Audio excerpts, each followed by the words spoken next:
Bonjour à tous. Donc, bienvenue à vous tous là, à cette deuxième partie du colloque. Je me présente pour commencer. Moi, je suis Émilie Mégrouret, je suis pharmacienne au CIUS de l'Estrie et je suis également administratrice à la PES, déléguée aux affaires étudiantes pour l'Université Laval. Donc, ça me fait plaisir, en fait, de vous accueillir aujourd'hui pour la deuxième partie du colloque. À main levée, qui était là la semaine dernière? En virtuel. Ah, super. Fait que vous avez eu nos 3 belles conférences là, sur la pharmacie en milieu hospitalier universitaire, en région, et puis la présentation là, de Mme Vaillant, notre directrice générale là, à la PES, sur la rémunération. Fait que vous avez vu tout ça. On continue aujourd'hui avec un super beau programme. On va avoir 2 résidentes qui vont venir nous parler de c'est quoi la maîtrise en pharmacothérapie avancée. Puis ensuite, on va avoir nos directrices de programme de maîtrise qui vont nous parler du programme de maîtrise là, en tant que tel, si vous avez des questions par rapport à ça. Donc, je suis très, très contente, là, en fait, d'être ici ce soir. Là, je fais un mini aparté. Moi, je suis pharmacienne depuis 6 ans, mais quand... en fait, mon Dieu, excusez-moi, je suis essoufflée un petit peu, là. Moi, j'ai une petite bedaine.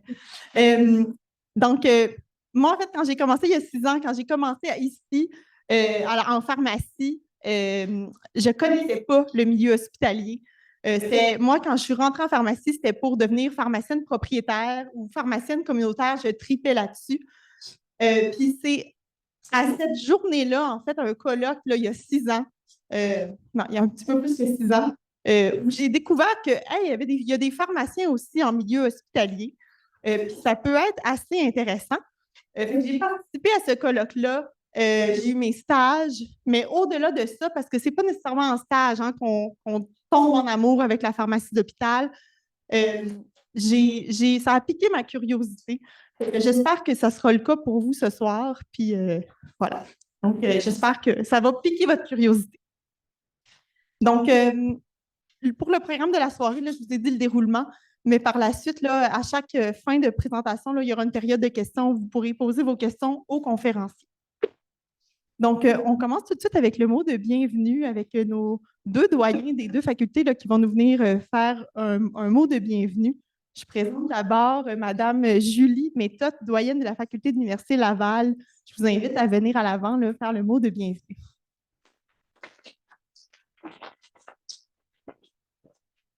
Merci, Émilie. Est-ce que vous m'entendez bien? Je suis doyenne de la faculté, pas de l'université. On va juste remettre les choses en perspective. Mais ça me fait vraiment plaisir d'être là. Je suis vraiment contente de vous avoir ce soir. On est très heureux de vous accueillir en nos murs. Donc, bienvenue à tous. Bienvenue à tous les gens qui ont fait le déplacement aussi du côté de Montréal. C'est toujours très apprécié. Bienvenue à ceux qui sont en ligne. Je veux remercier tous les gens qui ont rendu possible cet événement. Donc, je regarde nos collaborateurs, notamment la PES et les gens de notre faculté et de la faculté de l'Université de Montréal. Moi, comme Émilie, ça fait un petit peu plus que 6 ans, mais moi aussi, j'ai gradué du programme de maîtrise en à l'époque, c'était pharmacie d'hôpital. Pour moi, ça a été le début d'une super belle aventure. Ça m'a permis de découvrir un monde de possibilités. J'ai eu un intérêt particulier, notamment pour la cardiologie. À l'époque, dès mon stage clinique, donc au moment des stages, j'ai beaucoup aimé ça. J'ai eu l'opportunité de faire ma maîtrise du côté de l'hôpital Laval, qui est maintenant l'IUCPQ. J'y suis restée comme pharmacienne. J'ai notamment travaillé plus dans les domaines de cardiologie. Donc, je suis restée dans ce secteur-là.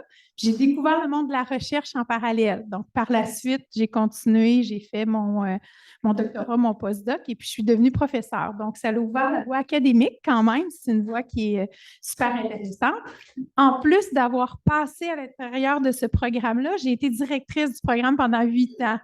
Donc, j'ai vraiment une affection particulière pour ce programme-là. Je l'ai vu évoluer. C'est un programme, je sais, qui répond, qui permet aux étudiants de développer tout plein de compétences. On pense beaucoup à la compétence clinique. Souvent, c'est ce qu'on pense du côté d'établissement de santé. Puis c'est clair que c'est une grosse portion du travail du pharmacien. Mais au terme du programme, vous allez voir, les résidents vont vous en parler aussi. Vous êtes exposés à différentes activités aussi Puis peut-être que vous ne savez pas encore, mais vous avez peut-être une petite fibre de gestionnaire comme Julie Rasco. Peut-être que le côté recherche va vous intéresser aussi. Nos pharmaciens d'établissement sont de plus en plus engagés en recherche. Il y a aussi des beaux programmes de troisième cycle qui se sont développés des deux côtés des deux universités. Nous, on accueille nos 2 premières candidates cette année pour ce qu'on appelle le programme de troisième cycle en spécialité. Je n'ai pas dit l'abréviation, Linda, mais, mais le programme de spécialité qui permet encore là, au terme du programme de maîtrise, bien, vous êtes exposé à plusieurs secteurs cliniques. Mais s'il y a une voie en particulier où vous voulez explorer un petit peu plus, il y a maintenant des programmes après celui-là. Sincèrement, c'est des voies professionnelles. J'aurais aimé ça que ça existe. Quand j'étais comme vous, là, je cherchais un petit peu ce genre de programme-là. Je suis très contente de mon parcours, mais vous avez un monde de possibilités avec ce programme-ci. Le conseil que je peux peut-être vous donner, c'est de rester ouvert aux opportunités qui vont s'offrir à vous. Profitez des échanges aussi, parce que je suis d'accord avec ce que tu as dit, Lily, on apprend à l'intérieur des stages, mais aussi quand vous côtoyez les pharmaciens d'établissement qui peuvent aussi vous partager leur passion. Puis, on a notamment aujourd'hui avec nous Julie Rasco, là, qui est de la PES, Linda aussi, qui sont qui sont encore des pharmaciennes qui peuvent vous partager. Chez nous, on a Karine comme directrice qui a une longue expérience aussi, que nos étudiants connaissent bien. Pascal qui est là du côté de Montréal également. Mais un des super ambassadeurs qu'on a, je trouve, c'est les pharmaciens résidents qui sont dans le programme. Fait que vous allez avoir la chance aujourd'hui d'en entendre. Fait que merci d'être là, Raphaël, Alex et puis l'autre de Montréal. Emma. OK. Merci beaucoup d'être là parce que c'est très précieux ce qu'ils peuvent vous partager aussi. Fait qu'au terme de la soirée, il y aura une période d'échange. Fait que profitez-en vraiment, c'est des beaux moments là, importants. Fait que je vous souhaite une belle soirée. Ça me fait vraiment plaisir d'être avec vous. Fait que je ne serai pas loin non plus, puis ça va me faire plaisir d'échanger avec vous. Fait que je vous souhaite une bonne soirée. Beaucoup, Madame Méthode. Je vais maintenant céder la parole à Monsieur Simon Dedenus, doyen de la faculté de pharmacie de l'Université de Montréal, qui est à distance aujourd'hui. Merci beaucoup. Je m'excuse premièrement de ne pas avoir été en mesure d'être avec vous ce soir. Écoutez, j'écoutais Julie parler, puis on a un parcours dangereusement similaire l'un et l'autre. En fait, moi, ce que je voulais vous dire ce soir, c'est que vraiment, la MPA, premièrement, c'est une excellente opportunité d'augmenter vos connaissances et vos compétences, mais également une super opportunité pour élargir vos horizons. Donc, je disais que le parcours de Mme Méthode et moi était très similaire. C'est que moi aussi, quand j'ai fait ma résidence en pharmacie d'hôpital à l'hôpital Sacré-Cœur, je suis vraiment tombé en amour avec la cardiologie également. Et en fait, quelque chose que je pensais que j'allais vraiment pas aimer, qui est la recherche. En fait, ultimement, suite à ça, j'ai fait une résidence spécialisée en cardiologie qui est similaire au nouveau programme de troisième cycle que Mme Méthode décrivait, puis qu'on développe nous également, qui va être offert pour la première fois dans notre DEPA à l'Université de Montréal. Et ultimement, j'ai également fait un PhD. Donc, vraiment, la maîtrise, c'est une excellente opportunité là, de s'ouvrir des portes, de s'ouvrir des horizons. C'est aussi une excellente opportunité pour avoir du mentorat en clinique avec des cliniciens de très haut niveau dans des unités que vous allez pouvoir choisir les domaines dans lesquels vous allez pouvoir aller faire des rotations. Donc, moi, c'est vraiment dans mon expérience, ça a été une des plus belles périodes de ma formation. Ça a vraiment été les 12 mois que j'ai passé en stage durant ma résidence. J'avais eu la chance d'aller à Sainte-Justine, au MJH. Puis ça a vraiment été en plus de Sacré-Cœur, évidemment, ça a vraiment été une belle opportunité de voir toutes sortes de pratiques puis d'aller chercher quelque chose de positif de l'expérience de plein de pharmaciens différents. Donc, je vous encourage fortement à vous inscrire au programme de MPA, là, que ce soit l'Université Laval, l'Université de Montréal, c'est vraiment une expérience extrêmement enrichissante au niveau professionnel. Puis on espère vous voir dans les prochains mois, là, vous joindre à ces programmes. Merci.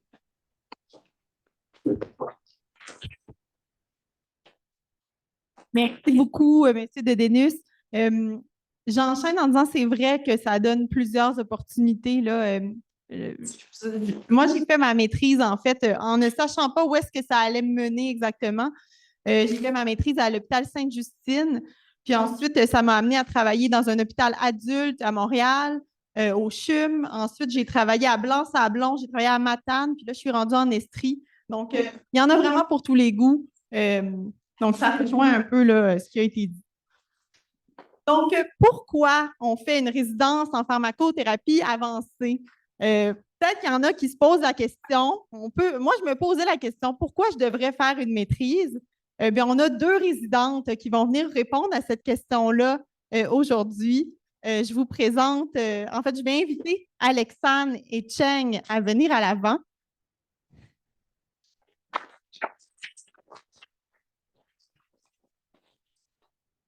Donc, Alexandre Dubé, qui est résidente en pharmacie à l'Université Laval, et Cheng Li, qui est résidente en pharmacie à l'Université de Montréal. Je vous cède la parole.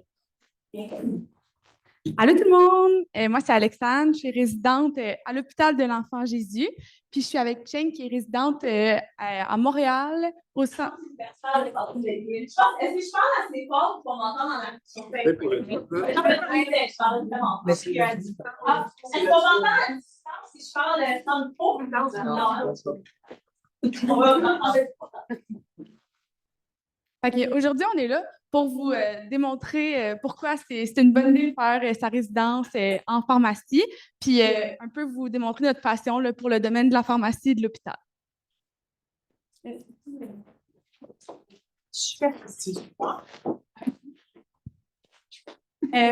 On va un petit peu vous expliquer c'est quoi la résidence en pharmacie, incluant le projet de recherche, aussi nos aspects de la vie quand on fait notre résidence, puis aussi c'est quoi travailler là, comme étudiant en pharmacie en établissement de santé. Je vais commencer par parler, puis après ça, Cheng va prendre la parole pour présenter le programme de l'Université de Montréal. Premièrement, nous, on aime vraiment la pratique en établissement de santé. C'est une pratique qui est vraiment très variée. Puis qu'est-ce qu'on aime, c'est probablement la collaboration interprofessionnelle qui est vraiment omniprésente dans notre pratique. T'sais, on va travailler avec beaucoup de professionnels qui sont très accessibles aussi. Qu'est-ce qui est fun, c'est que quand tu as une suggestion à faire au médecin, tu vas le voir directement, puis c'est super accessible. On peut avoir des belles conversations, puis on va en apprendre plus aussi de nos collègues là, de cette façon-là. On va parler avec des nutritionnistes, des physios, des ergos, vraiment pour amener là, le meilleur traitement pour notre patient le plus possible. Qu'est-ce qui est super enrichissant aussi en établissement de santé, c'est qu'on a plein de collègues qui sont spécialisés dans différents domaines. Fait qu'on peut leur parler quand on a des questions, sont super accessibles. Fait que mettons qu'on a une question de désanticoagulation, on va appeler nos collègues là, qui sont en chirurgie, qui font du pré-op, puis on va pouvoir répondre à nos questions de cette façon-là. Qu'est-ce qui est intéressant aussi, c'est qu'on a un bel accomplissement professionnel en établissement de santé. Les cas cliniques sont très variés. Là. On peut avoir... on n'aura pas de routine. Là. Fait il peut y avoir vraiment plein de cas super intéressants ça va nous nécessiter de chercher dans des bases de données puis se creuser la tête là, pour avoir le meilleur traitement pour nos patients. Puis on va aussi approfondir nos connaissances. Il y a souvent des clubs de lecture sur les heures de dîner, des formations. Comme ça, on peut vraiment toujours continuer d'apprendre dans le domaine. Puis on a aussi du temps consacré aux patients. Là. Je sais que c'est souvent quelque chose qui fait peur aux gens, qu'on ne voit pas les patients, mais c'est pas vrai. On va souvent les voir. Puis ils sont très accessibles. Aussi, les patients, là, ils sont pas trop pressés. Là. Ils ont comme pas mal juste ça à faire. Là, pas juste ça à faire, mais dans leur journée, même, ça leur fait plaisir de nous parler. Puis ils sont très reconnaissants aussi quand on va les voir parce qu'ils voient qu'on met beaucoup de temps pour eux et qu'on essaie de faire le meilleur pour eux. Fait qu'on a souvent des belles discussions avec les patients. Ils ne nous disent pas c'est long, là, j'ai pas le temps. Fait que ça, c'est vraiment bien. Sinon, on a des secteurs cliniques qui sont très variés, tout dépendamment les milieux qu'on a. Fait qu'on peut pas se tanner vraiment de la pratique de la pharmacie. On a possibilité de changer de secteur clinique aussi au cours de notre pratique. Si on est un petit peu tanné, on va dans un autre secteur clinique, puis ça devient une pratique complètement différente. Il y a aussi la distribution qui est comme une partie de notre pratique. Il y a la distribution, la clinique. Fait que la distribution, on en fait régulièrement, puis ça aussi, ça fait changer un petit peu de la routine. À notre avis. Puis sinon, il y a des possibilités de spécialisation, là, comme je disais, dans différents domaines, par exemple aux soins intensifs, en cardiologie. On peut faire un board qu'on appelle, c'est intéressant aussi. Au niveau de la qualité de vie, l'horaire en pharmacie d'hôpital, c'est vraiment très avantageux pour pallier la vie, famille, travail. C'est beaucoup les journées. On fait pas beaucoup de soirs, puis peu de fins de semaine. Là, ça dépend des milieux, là, mais il y a des centres que c'est, mettons, une fin de semaine sur 6. Fait que ça, c'est vraiment super avantageux. Il y a des avantages sociaux super intéressants aussi. Par exemple, avec le REGOP, là, c'est comme le fonds de pension. Fait que ça, c'est vraiment très avantageux. Je pense qu'il y a des gens qui vont vous en reparler de ça. Ah, ça a déjà été fait. Fait que ça, c'est vraiment super. Fait que pour le programme de l'Université Laval, comment ça fonctionne? C'est qu'on a 16 mois de cours. 16 mois de résidence. On a 4 mois de cours au début. C'est vraiment intéressant, les 4 mois de cours au début. Raphaël il pourra vous le dire tout à l'heure, on a eu vraiment beaucoup de plaisir, les résidents ensemble pendant les 4 mois de cours. On a un petit peu rattrapé notre vie universitaire qu'on avait manqué pendant le COVID. Fait qu'on s'organise toujours des belles activités, je vais vous en reparler plus tard. Puis les cours sont vraiment très enrichissants. On va vraiment développer nos connaissances au maximum. Puis ça fait en sorte qu'on arrive vraiment près dans nos milieux de stage. Après ça, on a 12 mois de rotation clinique, qu'est-ce qu'on appelle. On a 2 semaines d'intégration au début, fait que ça va nous permettre de s'intégrer à notre milieu de résidence. On va apprendre un petit peu comment les logiciels ils fonctionnent. Après ça, on va parler avec les différents membres de l'équipe pour qu'on puisse bien s'intégrer dans le milieu. Fait que ça, c'est super apprécié des résidents. Ensuite, on a 8 modules d'AMP-A. C'est AMP comme vous avez fait pour avancer le dernier A. Puis c'est 4 semaines de clinique, puis on a 1 semaine de distribution à chaque stage. Puis c'est toujours des milieux qui sont variés. Tantôt, on va vous présenter c'est quoi nos milieux qu'on a fait White Chain. Ensuite, on a 2 semaines à la fin, qui sont 2 semaines au choix dans un secteur clinique qui nous intéresse, qu'on n'aurait pas nécessairement pensé au début de notre résidence. On peut faire la demande à notre milieu de stage, puis ils vont nous envoyer dans des milieux différents. Puis, on a aussi un projet de recherche que je vais vous parler tout à l'heure, qu'on fait tout au cours de la maîtrise. Ça, c'est les cours qu'on a aux 4 mois de cours. Fait qu'on a des cours très variés, autant en psychiatrie, en gériatrie, aux soins intensifs, comme en soins critiques. On a beaucoup de cours d'anti-infectieux aussi, fait qu'on approfondit les antibiotiques, les antiviraux, les antifongiques. Fait qu'on vient vraiment voir qu'est-ce qu'on voit en hôpital. On voit beaucoup l'intraveineux aussi. Puis on voit aussi l'alimentation parentérale. Fait qu'on a anti-infectieux, pharmacothérapie des soins critiques 1 et 2. Puis ensuite, on a aussi les anti-néo, fait que tout ce qui est, on va traiter vraiment tous les cancers, puis leur thérapie, puis comment gérer les effets secondaires qui sont réels. Fait que ça, c'est les cours, comme je vous disais, les cours cliniques. On a aussi le cours projet de recherche, puis on a aussi des cours de gestion, de communication scientifique. Ça va nous permettre de savoir un petit peu comment rédiger des articles, comment faire des présentations de pharmacothérapie, puis comment présenter des clubs de lecture. Puis on a un cours aussi sur la distribution. Il y a 13 hôpitaux qui sont offerts au programme de l'Université Laval. Il y en a dans la région de Québec, mais il y en a aussi dans d'autres régions plus éloignées. Qui sont là, je ne vous les nommerai pas tous. Fait que ça, c'est mon exemple d'horaire que j'ai eu pendant ma résidence. C'était les 2 semaines d'intégration au début. Ensuite, j'ai été en neurologie. Moi, je suis basée à l'Enfant Jésus. Fait que moi, j'ai vraiment adoré toutes mes rotations jusqu'à maintenant. En neurologie, qu'est-ce qui est le fun, c'est qu'on voyait beaucoup d'AVC, beaucoup de Parkinson, d'anti-épileptique. Puis le pharmacien est vraiment bien intégré en neurologie. Ensuite, j'ai été en chirurgie, neurochirurgie à l'hôpital de l'Enfant Jésus. Puis ça m'a vraiment donné la piqûre pour la chirurgie. J'ai vraiment aimé ça. Puis probablement que ça va être mon secteur clinique quand je vais finir. Fait que ça, je suis bien contente. Ensuite, je suis allée à Drummondville faire de l'antibiogouvernance. Ça m'a permis de bien réviser mes specs. Je ne sais pas si vous avez vu ça un petit peu au FAMD jusqu'à maintenant, mais ça m'a permis de m'améliorer là-dedans. Ensuite, on a notre mois de collecte de données. Ça, c'est par rapport à notre projet de recherche. Fait qu'on a un 5 semaines qui est alloué à notre collecte de données. Ensuite, j'ai été à l'urgence à l'Enfant Jésus. C'est vraiment un secteur clinique super stimulant. Le pharmacien est vraiment beaucoup impliqué en salle de réanimation. Puis on va préparer des médicaments. On va faire des suggestions. Par exemple, quand le patient arrive et est en intox, le pharmacien est vraiment impliqué pour dire quel type de médicament peut faire telle réaction. Donc ça, c'est super intéressant.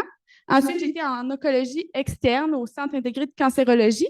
J'étais la première résidente à aller dans ce milieu-là, puis c'est vraiment un milieu super stimulant, c'est tout neuf. Puis les patients sont très contents quand on vient les voir là, en oncologie.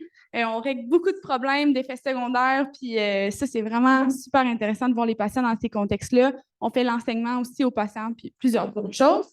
Puis après ça, on a une semaine d'avancement pendant l'été, congé, et on avance un petit peu les travaux. Là, je viens de finir aujourd'hui mon stage à l'UCPQ en cardiologie. J'ai vraiment aimé ça aussi. Comme Julie, elle a fait ça, cardiologie. J'ai vraiment aimé ça. Le pharmacien est encore une fois très impliqué dans le secteur. Ensuite, je m'en vais faire mes soins palliatifs en oncologie au Centre intégré de cancérologie. Puis après ça, soins intensifs à l'Enfant Jésus.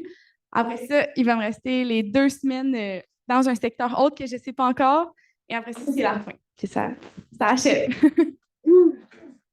Je dis ça, mais ça passe pour vrai très, très vite. Là. La résidence Cheng aussi peut dire, là, mais ça passe comme ça. Là. On dirait que ça fait un petit peu plus qu'1 an que c'est commencé, là, puis ça a passé comme ça. Moi, mon projet de recherche, je suis avec Raphaël, qui est juste là-bas. Puis c'est la description de la thromboprophylaxie chez les extrêmes de poids au CHU-Québec. Fait qu'on analyse un petit peu qu'est-ce qui s'est passé là, dans la dernière année au niveau de la prescription des thromboprophylaxies chez les patients de moins de 40 kg et de plus de 120 kg. Fait qu'on va un petit peu démontrer s'il y a eu des événements qui ont été rapportés à ça, puis c'est quoi un petit peu les habitudes de pratique là, au CHU-Québec. Puis on aime vraiment notre projet. On se fait toujours des petites soirées, puis on avançait tranquillement. C'est super stimulant aussi le projet de recherche. Là. Je ne pensais pas nécessairement aimer ça. Je sais que ça peut faire peur à vraiment beaucoup de monde, là, le projet de recherche, mais ça nous permet vraiment de développer nos connaissances, particulièrement moi en thromboprophylaxie, mettons, je me sens plus à l'aise. Puis aussi, la collecte de données, ben, c'est un 5 semaines qu'on s'habitue à chercher dans les dossiers. Fait que maintenant, quand je fais des consultations, ben, je me sens vraiment plus à l'aise aussi à chercher dans les dossiers. Fait que ça amène du bien aussi dans la clinique. Fait que ça, c'est le projet de recherche. On est 1 à 4 résidents par projet de recherche. C'est généralement là, avec notre titre de résidence. Par exemple, nous, au CHU, on est regroupés avec les différents hôpitaux ensemble, mais sinon, les autres personnes des autres centres sont pas mal avec leurs centres qui sont attribués. On a aussi beaucoup de personnes qui vont nous aider. Là, on a un directeur clinique, un ou plusieurs directeurs cliniques dans notre milieu. Puis sinon, on a un professeur à la faculté qui nous aide, par exemple, pour les statistiques, nous aider à comprendre un petit peu comment ça fonctionne la recherche. Puis aussi, nous, on a l'aide d'un statisticien qui nous aide beaucoup. Fait que pendant la session de cours, on rédige notre protocole. Après ça, on a la collecte de données, comme je vous ai dit. Puis ensuite, on fait notre analyse de données là, pendant l'été. Là, on a pas mal terminé notre analyse de données, puis on commence la rédaction. En novembre, on va avoir la journée de la recherche qu'on va présenter avec des affiches notre projet. Et à la fin de la maîtrise, on va faire une présentation là, avec un PowerPoint pour vous montrer c'est quoi notre projet. À la fin, ça nous donne un article rédigé qu'on va pouvoir publier. Fait que ça, c'est très intéressant. Ici, on a mis des photos. Là, moi, Cheng, elle va vous les présenter tantôt, un petit peu pour vous montrer ça ressemble à quoi notre vie à la maîtrise. Fait que ça, c'est la vie un petit peu plus professionnelle. Là, fait que ça nous permet de faire plusieurs rencontres à la maîtrise. On a plein d'occasions de rencontrer plusieurs personnes du milieu de la pharmacie. Par exemple, ici, on est allé au congrès de la peste. On voit Julie qui est juste là.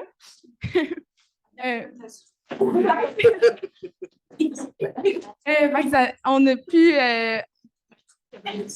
oui, c'est tout rouge en arrière. On a pu assister à plusieurs conférences qui étaient très intéressantes au congrès de la peste. Il y a eu des soirées aussi, on a eu bien du plaisir. Puis pendant notre résidence, on peut aller dans différents congrès. Là, c'est même recommandé de le faire. Alors, nous, on est allés au congrès de la pêche, puis prochainement, on s'en va au Mid-Year. C'est une semaine de congrès à Anaheim. Fait que, on a vraiment très hâte d'aller là. Puis, je pense qu'on va avoir beaucoup de plaisir. On va aller dans des congrès, mais on va faire aussi des petits parties par là, peut-être. Ça ici, c'est moi qui est à l'urgence. Pour ceux qui aiment ça, par exemple, quand vous regardez Stade, voir le monde habillé en fixe, bien souvent, pendant nos stages, on peut faire ça. Là, ça dépend du secteur clinique, mais moi, je trouve ça le fun. Des fois, m'habiller comme ça, des fois, m'habiller plus propre. Là, fait que ça fait changement un peu. La photo en haut, c'est juste pour dire qu'on a organisé la journée carrière avec Raphaël encore une fois. Fait que ça nous permet aussi de un petit peu pousser de notre zone de confort, faire différentes activités qu'on ne pensait pas nécessairement qu'on allait faire. Ça, puis sinon, pour l'autre, c'est pour dire que aussi, pendant la résidence, on peut vraiment garder un équilibre de vie qui est très intéressant. Par exemple, moi, j'aime ça m'entraîner, bouger. Fait que j'ai fait des randonnées, je continue à aller au gym. Fait que ça, c'est quelque chose qui est même très important de faire pour garder là, un équilibre. Aussi, on s'est organisé plusieurs soirées là, avec nos amis à la maîtrise. Fait que ça, on a eu bien du plaisir. Des fois, on fait des activités comme on était à la Lumina. Puis sinon, on a monté mon sapin de Noël aussi. C'est ça. C'est ça. Fait que c'est pas mal ça, je vais passer le micro à Check. Allô? Pour moi, je me disais en premier, je vais me présenter un petit peu. Là. Ça fait 8 ans et demi que je suis à l'université. Je ne pourrais pas être à la meilleure place que je voudrais être dans ma vie. J'ai fait la pharmacie communautaire durant mon PharmD. J'ai fait 2 ans et demi en pharmacie communautaire au centre-ville de Montréal. J'ai fait 1 année et demie à travailler à l'hôpital durant mon PharmD. À l'intérieur de tout ça, je ne pourrais pas me voir être ailleurs qu'être pharmacienne d'établissement de Fait que je vais vous partir la partie aride qui est un peu plus rigide. Là. Vous avez accès au PowerPoint. Fait que je vais faire comme Alexandre puis passer un peu plus rapidement parce que vous avez accès à cette information-là en ligne. Fait qu'en tant que tel, le programme est aussi de 16 mois. Vous allez la section d'automne qui est le 4 mois que vous faites présentement, plus de cours magistraux. Après ça, vous avez 3 sessions de 12 mois qui fonctionnent plus en rotation de stage. À l'intérieur de ces 16 mois-là, il y a quand même 4 cours longitudinaux. Fait que ça veut dire que ça se fait tout au long de ces 16 mois-là. Puis les cours de gestion, le projet de résidence que vous allez faire, communication orale, là, fait qu'apprendre à faire des présentations scientifiques comme telles, puis l'enseignement en tant que tel, parce que ça fait partie aussi d'être pharmacien d'établissement de santé si vous voulez d'être plus clinicien associé là, qui vous aide pour faire la supervision des étudiants en pharmacie comme vous êtes en ce moment. Fait qu'au niveau des cours, il y a des cours cliniques, des cours de recherche, des cours qu'on appelle un peu haut. Le programme en tant que tel est structuré vraiment similairement avec l'Université Laval. Là, vous allez retrouver un peu les mêmes cours que vous avez que Alexandre vous a présenté. Je vais vous laisser lire éventuellement dans votre temps libre. Avec la structure des cours, tout ce qu'on voit, là, fait que vous allez voir un peu de tout. D'un point de vue infectio, hémato-onco, de la médecine interne, là, c'est comme notre cours fourre-tout, là, où est-ce qu'on met tout ici. ORL, de la pédiatrie, gériatrie, obstétrique, cardio, fait que tout, n'importe quoi qui ne peut pas être de l'infection, de l'hémato-onco, des soins critiques qui sont là ici. Dans les soins critiques, on ne voit pas du tout au fond. Fait qu'un patient en choc septique, en choc cardiogénique, c'est comme, j'en ai déjà entendu parler à un moment donné dans mon stage en hôpital, mais qu'est-ce que ça représente? Qu'est-ce qu'on fait pour traiter ça? C'est là que vous allez le voir. D'un point de vue de nos rotations, en tant que les 12 rotations, il y a des rotations qui sont obligatoires, fait que c'est comme ça qui est juste nécessaire pour une formation de base. Puis après ça, ça a aussi le choix. Il y a 3 rotations de choix. Ce qui est un peu différent de l'Université Laval, c'est qu'on a 2 mois de projet. C'est 2 mois qu'on est libre. Vous pouvez faire vos projets à distance en souvent, ou est-ce que vous allez travailler sur votre projet de recherche, spécifiquement à la maîtrise. Techniquement, il y a 2 semaines de congé puis 1 semaine de rédaction, mais vous pouvez le voir comme 3 semaines de congé si vous travaillez fort durant votre projet puis vous voulez la fin du mois d'octobre comme congé. Puis les billets d'avion coûtent vraiment pas cher. Regardez, je suis en train de travailler là-dessus. Fait que travaillez fort durant vos mois de projet pour qu'éventuellement ça va là. Fait que voici les centres, c'est surtout Montréal. Il y a plusieurs centres à Montréal, dans les environs. Rive-Sud, Rive-Nord, puis l'Estrie aussi. OK, à l'intérieur de ça, je vous présente ce qui est agréable, c'est que vous avez le choix aussi de vous promener un peu dans vos rotations. Fait que oui, vous avez votre base. Moi, je suis au Centre universitaire de santé McGill spécifiquement. J'ai un peu la priorité pour choisir mes rotations dans ce centre-là. Puis à l'extérieur de ça, j'ai l'option de sortir de mon site mère un peu là, pour 3 différentes rotations. Fait que, par exemple, si je voudrais aller à Saint-Justine comme Emma, vous allez en arrière, j'ai l'option de le faire. Je vais vous présenter un peu mon horaire. Je vais m'attarder un peu plus sur les rotations que moi j'ai choisies, puis c'est très spécifique à moi. Fait qu'en ce moment, on a eu nos entrevues pour les endroits d'embauche. Je suis quelqu'un qui adore la pédiatrie puis de l'adulte. Fait que vous allez voir que ça représente quand même ça dans mon horaire. Puis plus tard, dans mes secteurs cliniques, je vais faire de la pédiatrie puis aussi de l'adulte. Fait que c'est vraiment par choix. Vous avez cette possibilité-là. Le monde est à vous, là, d'un point de vue de spécialisation puis de possibilité de choisir un secteur clinique qui vous intéresse le plus. Ça se peut que vous détestez la pédiatrie. Moi, je déteste la gériatrie. Vous m'en parlez, je ne comprends rien, je ne veux rien savoir. Mais vous parlez de néonate d'un bébé de 500 grammes, moi, ça m'intéresse. En même temps, je n'aime pas tant les adultes en médecine interne, mais des soins critiques aux soins intensifs, je tripe bien gros. Fait que ça vous permet de voir durant votre résidence, ce 12 mois-là, ce que vous voulez réellement faire et qu'est-ce qui vous intéresse. C'est une affaire que je pensais que j'aimerais, mais finalement, je serais un peu bon. Fait que c'est du fun pour faire ça. Fait que j'ai commencé en pédiatrie, où est-ce que, de mon point de vue, c'était comme considéré obligatoire parce qu'ils voient comme la médecine interne. La pédiatrie à l'hôpital de Montréal pour enfants, c'est super large. On voit un peu de tout, des cas plus virales, où est-ce qu'on n'implique pas le pharmacien, à des cas plus vraiment génétiques, des problèmes métaboliques, parce que là, tu te casses la tête, tu ne comprends vraiment rien de ce qui se passe, tu parles d'enzymes, tu es comme « Oh mon Dieu, je ne comprends rien ». On voit de tout. La médecine interne, est-ce que c'est considéré comme obligatoire? Vous avez 2 rotations obligatoires en médecine interne, ou est-ce qu'on va voir des adultes? J'ai réalisé que je n'aime pas les adultes qui parlent tubés puis sont aux soins critiques. C'est correct, là. Si ça, à travers ça, c'est ça que j'ai compris. C'est pour ça que je ne fais pas du communautaire aussi. Okay? C'est pas mon exemple. L'oncologie, qui est une rotation obligatoire. Fait que l'oncologie, je pense que vous l'avez vu au PharmD aussi, vous allez voir les cancers qui sont vraiment plus communs. Cancer des poumons, cancer des seins. Vous allez voir, vraiment des belles rotations. L'horaire est super stable. Commencez autour de 8 heures, vous finissez à 4 heures. Il n'y a pas beaucoup de chances que vous finissez plus tard, simplement par le fait que les patients vont recevoir leur chimiothérapie là. C'est une belle rotation. Il y a du monde qui déteste l'onco. Moi, j'ai trouvé ça correct. J'ai trouvé ça très raisonnable. C'est très structuré. On n'a pas le choix de passer par là. C'est la base aussi pour le pharmacien. Vous avez la chance de parler aux patients. C'est ça pourquoi j'aimais le moins. Au CUSM, il faisait une journée de clinique où on rentrait un peu plus les ordonnances de chimiothérapie. Il y a une entente de pratique. Fait que le pharmacien peut un peu faire tout tant que c'est raisonnable pour le patient, là, bien sûr, d'un point de vue clinique. Puis le lendemain, c'était plus des conseils aux patients. On allait voir les patients qui recevaient la chimiothérapie, on allait les expliquer. Puis on avait une belle relation avec le patient, tu t'en souviens. Mais il y en a qui reçoivent la chimiothérapie aux semaines, aux 3 semaines. Tu te souviens de leur visage, tu les vois évoluer à l'intérieur de ça. J'ai la chance de voir des CAR T-cells qui coûtent $1 demi-million. Fait que c'était super intéressant de pouvoir jouer avec ça. C'est un produit sanguin, mais ça vaut quand même cher. C'est vraiment intéressant à voir. Il y a 3 centres au Québec qui le font. HMR, fait que Maisonneuve-Rosemont à Montréal, le CUSM, puis à Auchul, je pense, Auchul qui le font.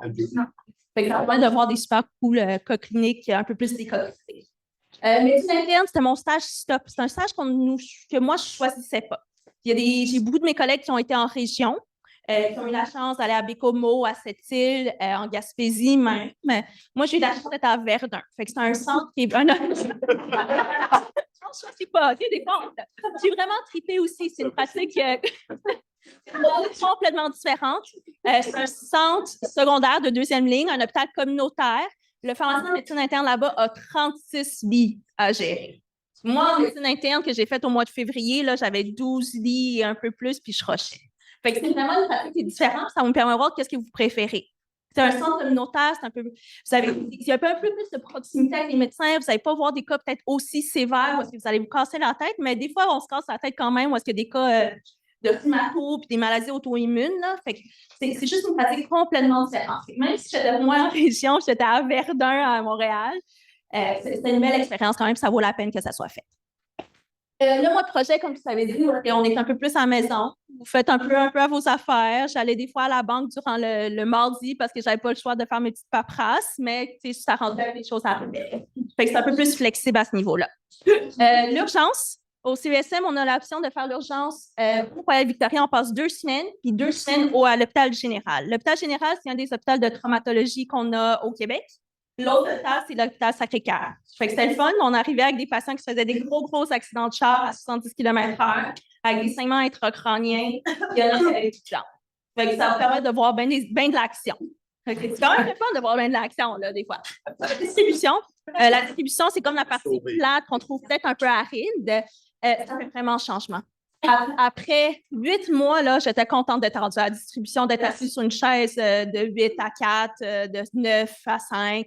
Fait que c'est le fun. T'sais, autant qu'on dit des fois à la pharmacie d'hôpital, on fait de la distribution, c'est pas ça votre quotidien, puis c'est pas ça qui va être vendeur ou visite. Est-ce que je vais prendre des questions, je pense, après? Je pense C'est juste en lien avec la Oui, vas-y. C'est que finalement, il n'y a pas 4 semaines comme à l'université. Exact. C'est tout un bloc. Exact. Nous, c'est tout un bloc. Fait que moi, je l'ai fait à l'hôpital pédiatrique du CUSM. Puis c'est vraiment pendant 4 semaines de suite, je fais de la distribution. Fait que comme je suis à la place du pharmacien, je suis un peu en conditionnel. Là, fait que quand j'appuie sur le gros piton vert, ben, le piton vert, il devient un piton orange. Ça ne passe pas à traitement de médicaments. Et on fait ça spécifiquement au CUSM. Je ne suis pas certaine c'est comment dans les autres sites, justement parce que c'est des cas plus complexes. Je ne me sens pas tout à fait à l'aise avec un patient qui a une leucémie aiguë, puis j'appuie sur un gros piton vert, puis là, finalement, ce n'est peut-être pas la bonne chose à faire. Là. C'est peut-être un piton rouge qui est Fait que à ce niveau-là, c'est vraiment très continu, nos 4 semaines. On fait une fin de semaine, des fois des soirs, juste pour voir comment la pratique est. Parce que des fois, s'il n'y a pas de pharmacien sur les tâches de soins intensifs pédiatriques, tu te retrouves à la distribution, il faut quand même que tu te casses un peu la tête et que tu réfléchisses au point de vue clinique si c'est sécuritaire ou non. Fait qu'autant que c'est aride, c'est très formateur aussi.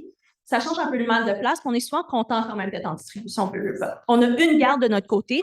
Si tu ne fais pas appeler durant ta garde, je peux te faire appeler du sang à la douche. Fait que si vous voulez savoir de ça, viendrez me voir après pour poser des questions là-dessus.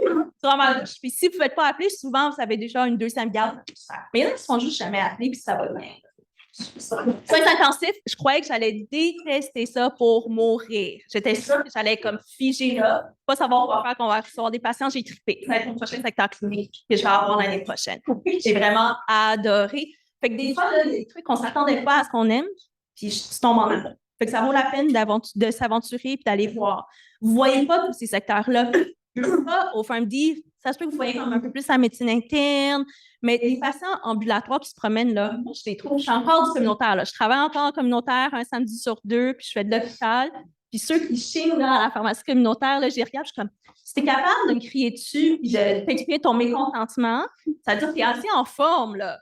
Moi, les patients que je vois ne sont pas chialeux et sont contents de me voir. Fait que ça donne un gros plus de se sentir valorisé dans ce qu'on fait aussi. Le projet, fait qu'en ce moment, je suis ici, je suis en projet.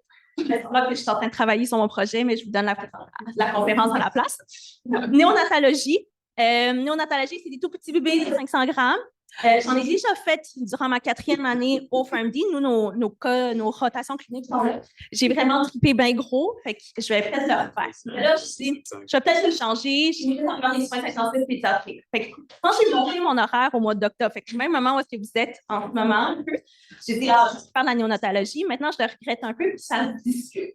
Ben, en fait, je croise mes doigts, là, et ça se discute. Fait que j'ai envoyé mon courriel dans l'univers, puis on va voir si ça aura un retour de courriel à l'intérieur de ça. Je peux le changer. Sinon, c'est pas plus grave, j'aime ça quand même. Gastro-hépato-néphro à Sainte-Justine. C'est là que je vous ai dit que je pouvais sortir de voir mon milieu. Je vais faire plus de pédiatrie à l'hôpital pour enfants de Montréal, au CUSM. Il n'y a pas des unités de spécialité dans ce que Sainte-Justine en a. Fait que je voulais voir ça ressemblait à quoi. Il y aura peut-être des transplantes. Là, je me croise les doigts parce que j'ai jamais vu de transplantes sauf ambulatoire. Des transplantes aigus, là, c'est vraiment le fun. Emma me fait des gros yeux comme quoi je vais aimer ça, fait que je suis bien contente en ce moment d'aimer ça. Fait que voilà mon horaire. On peut s'en changer en long et large. Il est très, très raisonné et très réfléchi. On a passé beaucoup de temps là-dessus. Puis en ce moment, on est en train d'aider les résidents qui viennent de commencer pour monter leur horaire. Fait que le projet de recherche que personne ne veut faire, tout le monde s'arrache les cheveux au début, qu'on continue à s'arracher les cheveux, mais il est très gratifiant à la fin. Okay? Autant que c'est beaucoup d'heures que vous allez passer dedans, vous avez beaucoup quand même en retour. C'est 1-2 projets par site de résidence selon le nombre de résidents où vous êtes, des équipes de 3 à 6 à peu près. Là. Au niveau du processus, je vous laisse le lire. Là, la session de cours, c'est vraiment pour monter un protocole de recherche, un peu comme on faisait en chimie et en biologie au secondaire. Au secondaire, c'est chef, là, quand même, mais beaucoup plus corsé. Des fois, il y a des protocoles d'une 30aine de pages. Là. On veut tout mettre dans un protocole parce qu'après ça, il faut que tu décris ce protocole, puis c'est un autre chiard après ça. Au niveau des collectes de données, ça fait seulement au début d'année. Après ça, la rédaction, il y a la fiche, puis on se croise les doigts aussi, la publication. C'est tout ce processus-là qui fait partie de votre activité clinique. Ce que vous ne réalisez peut-être pas au PharmD quand vous êtes en communautaire, toutes les lignes directrices, les articles, c'est à base de recherche. Fait que je pense que ça met les choses en perspective qui permet d'apprécier ce que vous lisez quand vous lisez un article, l'effort que ça mène, puis comprendre c'est quoi un bon article, puis c'est un mauvais article par la suite aussi. Fait que c'est un cours qui est quand même pertinent de comprendre le processus. Fait que je vais vous parler un peu des projets très rapidement au CUSM. Le premier projet que je connais un peu moins, c'est pas mon projet, c'est sur le dolutegravir et les effets au niveau du système nerveux central. Fait que dolutegravir en VIH, c'est un projet pilote, même d'un point de vue international, je pense. Mais je ne m'y connais pas, ça se peut que je vous dise n'importe quoi en ce moment. Au niveau du deuxième projet, c'est sur de la vancomycine en hémodialyse intermittente. Ça, je peux vous en parler en long et en large. J'en ai jusqu'à là, de la vancomycine en hémodialyse intermittente. Mais c'est important de le faire. En hémodialyse intermittente, vous allez voir, au FarmD, on entendait néphrologie puis dialyse, puis on était comme « Oh mon Dieu, je ne comprends rien. Fonction rénale, dysfonction rénale terminale, là, comme on capote. Aucun médicament ne fonctionne, il faut tout réajuster, il y a plein de réactions, on capote. » Ça vous permet de voir en dialyse, c'est comment. Fait qu'il y a une solution pour eux, ils sont en dialyse. Mais quand on leur donne les médicaments, il y a d'autres variabilités, puis vous allez les voir à l'hôpital, puis là, vous allez réaliser qu'il y a des lacunes dans les études, puis là, vous êtes comme, mais qu'est-ce que je fais avec mes patients? On essaie de répondre à des questions en ce moment avec nos projets de recherche. Et voilà. La vie de résident. J'ai vraiment eu du fun dans mon année de résidence en tant que telle. Il y a une alarme de feu qu'on est en préparation. Il fallait que je sorte comme ça de même. Ça arrive. T'as pas le choix, t'as pas le choix. Ben, on essaie de faire le jeu d'être stérile, là, mais il fallait tout sortir de même parce qu'il y avait une alarme de feu. Fait que le feu, la stérilité, on a choisi un bord ou de l'autre. La photo des résidents qu'on était, on était, je pense, à peu près une quarantaine, cinquantaine, 53. On était 53 sur la photo, là. L'hiver, c'était le fun. L'été, c'était aussi le fun. Là, c'est quoi? Ah, j'étais allée faire la poterie. Si vous voulez parler de poterie, c'est vraiment difficile qu'on penserait. Puis un beau petit chien, si vous voulez l'adopter. J'ai été promener un chien qui était prêt pour adoption. Voilà. Voilà un bout de ma vie.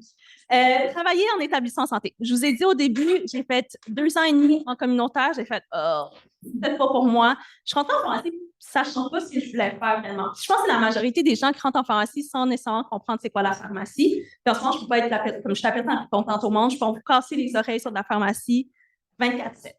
OK? Travailler comme pharmacie, j'ai eu la chance de travailler en communautaire pendant 2 ans et demi, puis 1 an et demi en hôpital. Je vais essayer de lire, là, comprendre le circuit du médicament, les conditions de travail, 21 $ par heure, ce qui est quand même pas si pire. J'ai travaillé dans un Jean Coutu, je connais l'échelle salariale, fait que je suis quand même vendeur. J'avais 2 pauses de 15 minutes qui étaient respectées et j'avais une pause de 45 minutes pour... Non, 1 heure, pardon, pour dîner. J'avais pas ça au Jean Coutu, là, où est-ce que je travaille en communautaire. Fait que, ça vaut quand même la peine. L'horaire est quand même flexible. Souvent, les gens qui vont gérer votre horaire savent que vous êtes en train de faire le PharmD puis comprennent la réalité de ce qu'est un PharmD. Ce que je pensais n'était pas souvent respecté d'un point de vue de pharmacie communautaire, où est-ce que ça reste quand même des propriétaires pour que la pharmacie fonctionne, pas. Au niveau des vacances, là, je travaillais beaucoup, mettons, 30 ans des fêtes dans ce moment. Ancienneté, c'est le fun, opportunité d'apprentissage. Là, vous voyez des cas que vous ne verrez jamais dans le cadre d'un PharmD ou que vous ne verrez pas encore de communautaire. Ça a sa place, c'est de l'hôpital pour une raison. Je vais vous montrer juste des photos un peu pour venir supporter tous les petits points que vous avez ici, là, puis je pense que ça en parle un peu plus que la liste de points que vous aviez. Ça, c'est le logiciel GESFOR. Le logiciel GESFOR est l'équivalent de AssistRx ou de RX Pro. En communautaire, c'est ça qui va gérer tous les médicaments du circuit du médicament à l'hôpital. Ça vaut la peine, des fois c'est un logiciel différent, mais c'est juste comprendre l'enjeu de ce que ça représente, tous les circuits du médicament dans l'hôpital, parce que c'est tellement différent, là. Comment, mettons, à l'hôpital général de Montréal, la pharmacie est située au 1er étage de mémoire, puis il faut que ça rentre jusqu'au 18e, pardon, en haut au top. Fait que c'est tout l'enjeu du circuit que ça représente, puis vous avez la chance de l'apprendre aussi en... Une salle d'op, un pharmacien dans une salle d'op, qu'est-ce que ça fait, là? Une idée. Je ne savais pas, j'ai eu la chance de passer une semaine en salle d'op. J'étais scrubbée, j'étais là, pour aller regarder s'ils faisaient bien leurs antibiotiques. On faisait de la révision d'antibiogouvernance. Puis, par exemple, là, je ne savais pas avant ma maîtrise que pour éviter les infections, il fallait qu'ils donnent des antibiotiques avant qu'ils coupent. Ils donnent des antibiotiques quand ils coupent. Puis, il y a une question de chronologie puis de ligne du temps par rapport à ça. Si je le donne trop tôt, il ne sera peut-être pas couvert. Si je le donne trop tard, il ne sera pas couvert. Il y aura des infections. Puis les chirurgiens qui sont ici, là, ne sont pas toujours bons. L'anesthésiste qu'on ne voit pas, là, ne sont pas toujours bons. Puis après ça, à travers, en étant étudiante, on passait à l'hôpital, j'ai travaillé sur un projet justement pour venir rectifier ça. Puis, en échange de ce beau rapport-là, puis de ce que j'ai écrit, je me dis, je peux-tu aller voir en salle d'op pour voir ça ressemble à quoi? J'ai réalisé que je ne voulais pas être médecin et je ne voulais pas être chirurgienne. Mais en même temps, c'était une super belle expérience. Il n'y a pas beaucoup de pharmaciens qui ont la chance de le faire. Si vous avez la chance de le faire, demandez-le. J'ai une amie en stage en transplante qui a fait voir une transplante de rein. Fait que demandez-le si vous avez la chance de le faire. Durant votre résidence, demandez-le si vous avez la chance de le faire. Je vous dis ça d'emblée. J'ai vu une bronchoscopie. J'ai vu des chirurgies, des neurochires. Fait que je demandez-le. Si ça se fait, mais souvent, ça peut se faire. Aussi, la vaccination, veut pas. Moi aussi, j'étais une étudiante en pharmacie au plein milieu de la COVID. J'ai eu la chance de vacciner puis de monter le beau projet qui était de vacciner au circuit Gilles Villeneuve à Montréal. Fait qu'on vaccinait le monde dans leur char. Je sais pas si c'est la meilleure idée au final, là, mais ça vaut la peine de l'avoir fait. Fait que, ça nous donne des opportunités où est-ce qu'il y a puis des expériences qu'on n'aurait peut-être pas en travaillant en pharmacie communautaire, dans un quartier résidentiel, où est-ce que c'est relativement routinier du travail que vous faites. J'ai jamais dit que c'était possible de travailler en pharmacie d'hôpital comme étudiante. Ça peut se faire. Tous les hôpitaux, la majorité des CIUS, des centres hospitaliers universitaires sont absolument heureux d'avoir des étudiants en pharmacie. Lancez-vous, essayez-le, puis si ça c'est pas pour vous, ben lâchez-le, puis faites-le faire après. Si c'est pour vous, ça se trouve, vous allez découvrir quelque chose de complètement différent. Je pense que ça vaut la peine. Je ne sais pas si Alexandre a de quoi à ajouter. J'ai respecté le temps. C'est addictif.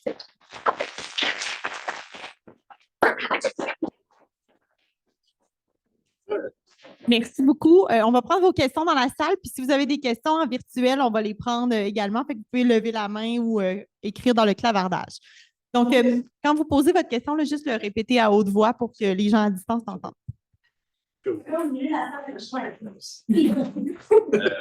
En fait, je me demandais, ça fait quand tu étais étudiante en pharmacie à l'hôpital, combien d'heures tu faisais environ? Fait que la question, c'était quand j'étais étudiante en pharmacie à l'hôpital, combien d'heures je faisais? C'était très flexible. L'été, j'avais pris le choix d'être à temps plein quelques semaines. J'avais pris 1 mois de congé pour passer en vacances. Ça, c'était vraiment l'été, j'avais plus de temps. Durant l'année, ça dépendait. Fait que je fais des examens, j'avais la possibilité de faire comme, mais cette semaine-là, ça ne marchait pas. Puis ça pouvait arriver relativement souvent. En général, l'entente que j'avais, c'était 1 fin de semaine sur 2, si ça va bien. Si ça allait moins bien d'un point de vue examen, on m'enlevait cette fin de semaine-là. Je sais pas. Ben, moi aussi, j'ai travaillé comme étudiante en pharmacie. Depuis ma première année, je n'ai pas fait 1 heure en communautaire. Ouais, moi, je suis rentrée en pharmacie pour travailler à l'hôpital. Fait que je le savais déjà. Mais moi, c'était 1 fin de semaine sur 4, puis c'était moi qui la décidais dans le mois, là, c'était laquelle en fin de semaine. Fait que pour vrai, avec le chef de la pharmacie, pour vrai, comme Cheng disait, ils sont vraiment heureux d'avoir des étudiants. C'est très négociable, là. On n'est pas obligé de faire tant d'heures. Fait que, puis pendant mon été, moi aussi, j'avais pris la décision de travailler tout l'été, mais on peut prendre des vacances aussi si on veut, au moment qu'on veut. Des fois, dans la construction, là, on peut avoir congé. Fait que ça, c'est quand même le fun. Et en passant pour le projet que j'avais fait en antibiogouvernance, je l'ai fait partiellement à distance. C'était quand même vendeur d'être l'été sur le patio puis essayer de travailler sur le projet. Oui. Moi, j'aurais 2 petites questions. Je peux en poser question. Je sais qu'à l'Université Laval, il faut faire un rendre compte à la fin à la maîtrise. Est-ce qu'il y a un équivalent? C'est un compte rendu. Est-ce qu'il y a un équivalent à l'Université de Montréal? Non, mais je niaise, mais pour vrai, on a tellement ramassé de preuves que j'ai déjà commencé, puis ça va vraiment bien se faire. Là. Pour vrai, c'est vraiment une blague. C'est pas pire que ce qu'on fait actuellement. C'est moi. Non, je pense pas. On est habitués. Fait que, ça va bien se faire. Oui, c'est ça. On n'a pas de présentation à faire. Comme Julie dit, ça, c'est un bon rappel. Mais pour vrai, les compétences, on les connaît. Fait que quand on va écrire nos compétences, ça va très bien se faire. Puis des preuves, pour vrai, nos maîtres de stage écrivent tellement de preuves que ça va être rendu là des choisir, mais ça va se faire comme ça. Puis je pense pas qu'on va vraiment avoir un problème à se dire « Ah non, cette compétence-là, j'ai rien », parce qu'on fait tellement de projets dans l'année qu'on a pour toutes les compétences. Puis les postures, oui? Non. Oui, OK. Ben c'est ça. J'ai déjà commencé à regarder mes preuves, puis pour vrai, il n'y a pas une compétence, une posture que j'ai pas de preuves. Pour vrai, ça va très bien se faire, puis j'ai pas d'esprit. Je voulais juste que de Montréal, c'est quoi? Tu sais, ça s'appelle l'évaluation de la pratique professionnelle sur recommandation des étudiants. Puis, c'est ça, peut-être explique qu'il faut que tu démontres l'atteinte des compétences pour Sud de Montréal. Oui, c'est ça. Dans le fond, comme au PharmD, à la maîtrise, on a 5 compétences, puis on a quelques postures. 7 postures. 7 postures, puis il faut comme démontrer qu'on réussit à atteindre le niveau souhaité à la fin de la maîtrise pour être un bon pharmacien d'établissement de santé. Fait que les compétences, mettons, c'est mise en œuvre de la thérapie, transmission du savoir, prise en charge, gestion et engagement. Vous voyez, on les connaît très bien. Puis après ça, on a les postures, que là, je ne suis pas certaine, là, mais après ça, ouais, c'est juste que ce n'est pas les mêmes qu'au PharmD. Je vais les regarder plus tard. Ensuite, il faut démontrer à travers des choses qu'on a faites pendant notre année, pendant nos 12 mois de cours, des choses qu'on a faites qui permettent d'atteindre le niveau de maître en établissement de santé. Je ne sais pas si vous voulez rajouter quelque chose. Non, c'est correct. Oui. Évaluatrice d'évaluation de la pratique professionnelle. C'est tellement beau ce que vous écrivez, les résidents. Là, c'est pas que les rendre compte, c'est pas beau, les amis. Mais c'est vraiment exceptionnel ce que vous faites pendant un an, puis vous le démontrez tellement bien. Tu peux me dire aux gens, mais j'ai jamais coulé personne, mais c'est tellement beau. Chantal fait dire qu'elle évalue les rendre compte, puis c'est très, très beau ce qui est fait à la maîtrise. On fait vraiment beaucoup de choses pendant notre maîtrise. Puis je pense que aussi, je peux rajouter qu'on va être tellement fiers de terminer que ça doit transparaître, là, j'imagine, dans le compte rendu. Fait que je pense que rendu là, on va juste tellement être content de le faire que ça va être pas si pire. Puis... C'est la première fois que j'en entends parler. On passe à un compte rendu.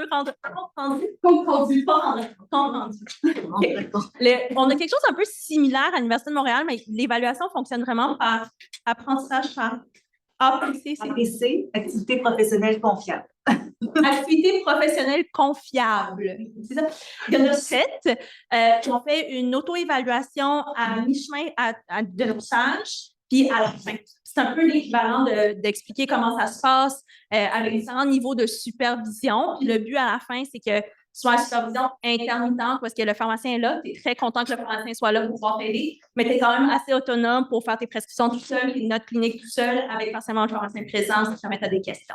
Fait que le principe à la base est quand même similaire d'un point de vue évaluation, juste pour avoir de l'introspection sur comment ça se passe, juste voir encore plus, comme réfléchir, comprendre vraiment ton apprentissage à un certain point. Là. Fait que ça a quand même sa place. Je sais que tu as une deuxième question. Ah, c'est pas énorme. Tu vas l'avoir la question quand même que tu la poses. Je me demandais s'il y avait d'autres principales différentes entre les deux programmes de Laval et de Montréal. On va tout dire ça tantôt. On ne volera pas leur punch. Ils se demandaient s'il y avait plus de différence entre le programme. Elle m'a dit on ne lui parle pas tout seul. Je pense que tu avais des questions. Ouais. Comme au cours d'une semaine, c'est quoi le pourcentage de temps accordé à la distribution versus tout ce qui est plus clinique auprès des patients, genre dans leur chambre, etc.? Oui. Fait que la question, c'était au cours d'une semaine, quel est le pourcentage qu'on se passait plus en distribution versus en clinique, voir le patient. En tant que résidente, tu as la chance et le privilège de ne pas penser à la distribution, sauf quand tu fais de la distribution. Fait que le circuit du médicament en tant que tel, je m'assure de garder un œil là, parce que je veux quand même que le médicament se rende au patient, mais l'important, c'est de la clinique, de ton apprentissage. Fait qu'en commençant, tu as souvent un patient par jour. Ça reste quand même des patients qui sont comme plus complexes, qui sont hospitalisés pour une certaine raison, puis tu passes la journée à travailler sur ton patient, à essayer d'optimiser sa pharmacothérapie et tes interventions à ce niveau-là, pour par la suite en discuter avec le pharmacien pour venir intervenir. Puis ça, c'est vraiment au début où est-ce que tu as plus quelque chose, une relation directe avec le clinicien associé à qui tu es avec. D'un point de vue de distribution, j'essaie autant que possible de... Tu n'es pas dû à en faire. Si tu es rendu à un point où est-ce qu'après ma rotation de distribution, je comprenais le système, j'essayais d'aider, j'essayais d'être efficace, puis mon côté clinique, tous mes patients sont en vie, leur pharmacothérapie est optimisée, tout va bien, je suis rendue à faire de la jasette avec l'infirmière qui chigne qu'elle n'a pas reçu son tamsulosin. Je vais faire un effort pour faire renouveler son tamsulosin pour que ça se rende au patient. Mais en tant que tel, c'est quelque chose qui n'était pas obligé de le faire. C'est sûr que ça permet de boucler le circuit du médicament et d'essayer de le faire autant que possible. J'ai la chance de préparer des médicaments IV, ça fait partie de la distribution, mais c'est moi qui voulais le faire. Je voulais comprendre c'est quoi la préparation de médicaments IV pour faire de la norépinéphrine pour que ça se rende directement au patient. J'ai même fait les lignes. Mais c'est vraiment par choix, tu as l'obligation de le faire. Fait qu'au veut pas, sauf dans ton mode distribution, techniquement, c'est 0 distribution pour 100% clinique. Techniquement, dans mon histoire, c'est ça. Ben, comme on disait tantôt, à l'Université Laval, c'est juste un petit peu différent parce qu'on a soit une journée de distribution par semaine de clinique ou parfois, quand on est en rotation externe, c'est une semaine de distribution pour 4 semaines de clinique. Fait que ça ressemble à ça. Mais pour vrai, moi, je m'en vais en distribution demain puis je suis vraiment contente d'y aller. J'aime ça en distribution. Je trouve qu'on peut jaser avec nos collègues un petit peu. On travaille. Ça fait un petit peu changement puis on peut voir tout le monde. Puis quand c'est pas trop achalandé, ben, c'est un petit peu plus relax. Puis moi, j'aime bien ça, là, la distribution. Puis dans la pratique, ben, ça ressemble un petit peu à ça. Ça dépend vraiment du centre où tu vas travailler. Des fois, il y en a que c'est comme 20% de distribution, 80% de clinique, mais encore là, c'est vraiment, ça dépend des centres, du nombre de pharmaciens, puis tout ça. Moi, j'aime aussi vraiment faire les soirs.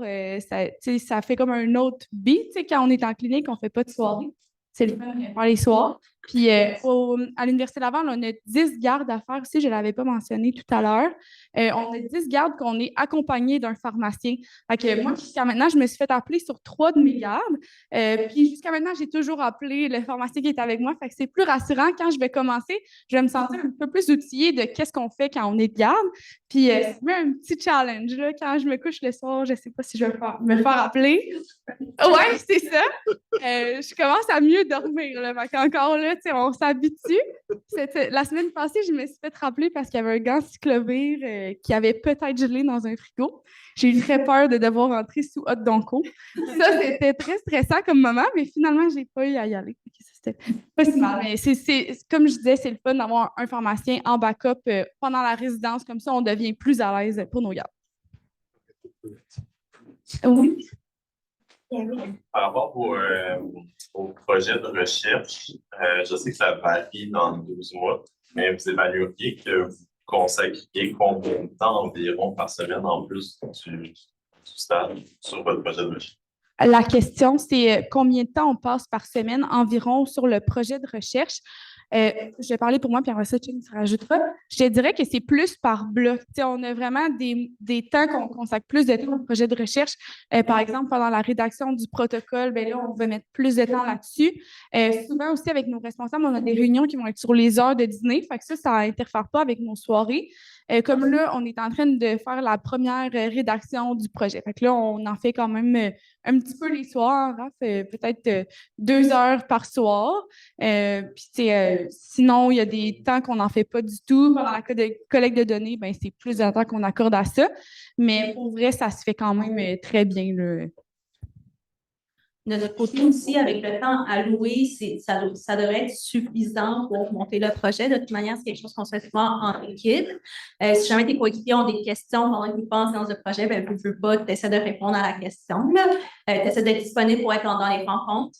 Mais je ne pourrais même pas le donner en semaine là, sur une période de 12 mois qu'on avait. Je dirais j'ai peut-être fait 2 mois qui étaient dédiés en projet, puis peut-être un 8 heures comme parcimonieusement. Là. En 30 minutes de focus. Et c'est vraiment pas représentatif. Donc, hors que des périodes de projet. Il y avait une question en ligne. Je pense que tu peux les dire. Vu que je suis pas bonne en technologie, là, avec ça, ma supérieure. Non, est-ce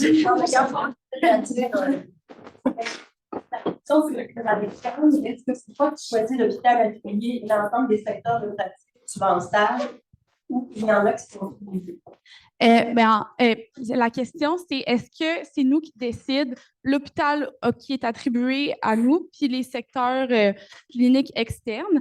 En fait, quand on est accepté à la maîtrise, on fait une liste des hôpitaux qui nous intéressent le plus. Fait qu'on les classe de 1 à 13. C'est ça, oui, de 1 à 13. Puis après ça, on a notre secteur attribué. Si je ne me trompe pas, je pense que vous pourrez me corriger, là, mais c'est par rapport aussi avec notre dossier, puis ils vont y aller avec les priorités. Mais peut-être que vous pourrez compléter tantôt comment ça fonctionne. Puis pour les rotations externes, c'est vraiment, on met aussi nos listes de priorités, mais c'est généralement respecté. Là. Moi, j'ai eu mes 2 premiers choix. Des fois, il y a des milieux qui sont un petit peu plus prisés en rotation externe. Par exemple, le 133 ans, je sais que c'est vraiment très populaire. Ouais. L'avoir, le 133 ans. J'essaie de l'avoir, le 133 ans, je ne sais pas, il est très prisé. Je sais que les soins palliatifs, si c'est très prisé comme secteur clinique, mais en tant que tel, là, comme Cheng disait, on fait vraiment un horaire qui est comme à notre image, puis qui nous intéresse avec nos choix, puis ça nous permet aussi de voir qu'est-ce qu'on aime faire comme pratique. En ligne, je vais en prendre une autre. La deuxième question, c'est aussi pour l'Université Laval. Comment ça se passe quand tu fais ta maîtrise à l'Université Laval, mais que ton lieu de résidence est hors de la ville de Québec? Comment ça se passe quand tu fais ta résidence dans un hôpital hors de la ville de Québec? Mais, on n'a pas beaucoup de journées de cours là, qui sont pendant notre 12 mois. Si je ne me trompe pas, des fois, il y en a qui ont des libérations de voyagement. Là, ce n'est pas mon cas. Moi, je suis basée à Québec, là, mais il y en a qui ont des temps pour se déplacer à l'université. Puis ça se fait très bien. Là, les gens que je connais, ils vivent très bien avec ça. On n'en a pas beaucoup de journées pour vrai. Là. Peut-être 5, 6? Moins que ça. Là. Même pas. On fait beaucoup plus à distance. Oui, c'est ça. On a beaucoup de rencontres à distance, puis tout ça. Mais tu sais, mettons, c'est pour la journée de la recherche, journée de la gestion. Après ça, quand on vient présenter nos présentations, on fait aussi l'évaluation des rendre compte. Ça, c'est pour vrai, moi, j'ai vraiment adoré cette journée-là. C'était vraiment enrichissant de voir les étudiants de deuxième année, là, qu'est-ce qu'ils font comme travaux, puis même s'inspirer de nous-mêmes pour qu'est-ce qu'on fait. Ouais, au niveau du projet de recherche, est-ce que vous avez un peu votre mot à dire dans le sujet que vous voulez aborder? C'est un sujet important. La question, c'est est-ce qu'on a un petit peu notre mot à dire pour le projet de recherche? Ça dépend des centres, je crois. Moi, j'ai eu la chance de choisir. J'avais 2 projets offerts. Puis moi, j'ai témoigné. C'était comme en préférence entre les 2. Puis c'est le projet que j'ai eu. Fait qu'il y a des centres que c'est un qui est attribué. Puis il y en a d'autres qu'on a le choix. C'est très, très similaire. Là. En général, un des critères, ou un des facteurs à laquelle vous allez choisir votre centre, oui, parce que c'est les rotations cliniques qui offrent, mais aussi le projet. Il y a des centres qui offrent 2 projets, fait que vous avez comme la possibilité de choisir entre les 2 projets, celui qui vous intéresse le plus. Mais sinon, c'est selon on n'a pas tant de mots à dire pour choisir définitivement le sujet comme tel, mais c'est quand même des directeurs cliniques, des directeurs facultaires qui vont vous suivre à l'intérieur de ça. Je suis quasiment contente de pouvoir avoir choisi mon sujet en tant que tel parce que pour avoir fait la revue de littérature au préalable, pour savoir si le sujet ou la question est pertinente ou pas par rapport à ce qui est déjà disponible dans la littérature, ça demande beaucoup de travail, beaucoup de connaissances d'un point de vue clinique. Est-ce que l'article que vous allez utiliser va être pertinent et applicable pour les gens qui travaillent déjà dans le milieu? Fait que ça demande beaucoup, puis vous dans les papiers, je suis quasiment contente je suis contente que ça soit choisi un peu pour moi, et que je puisse par la suite le bonifier pour venir enrichir la gravité par la suite. Pendant les 12 mois de stage, ça ressemble à quoi votre horaire? Je pense que vous faisiez des jours, mais c'est des fins de semaine. Oui, fait que la question, c'est pendant les 12 mois de stage, comment ressemblaient nos horaires? C'est sûr, ça va changer selon, de notre côté, là, ça va changer selon le type de rotation que tu avais, entre autres selon les tournées médicales. Fait que je pense que le meilleur exemple que je peux vous donner, à l'urgence, il n'y a pas de tournée médicale. Fait que les journées sont très fluctuantes parce qu'on ne peut jamais savoir il y a qui va se pointer à l'urgence, qui va faire un accident d'auto, qui va faire un arrêt cardiaque. Fait que le pharmacien arrivait vers 9h30, 10h pour des raisons personnelles, il fallait amener les enfants au camp ou quoi que ce soit.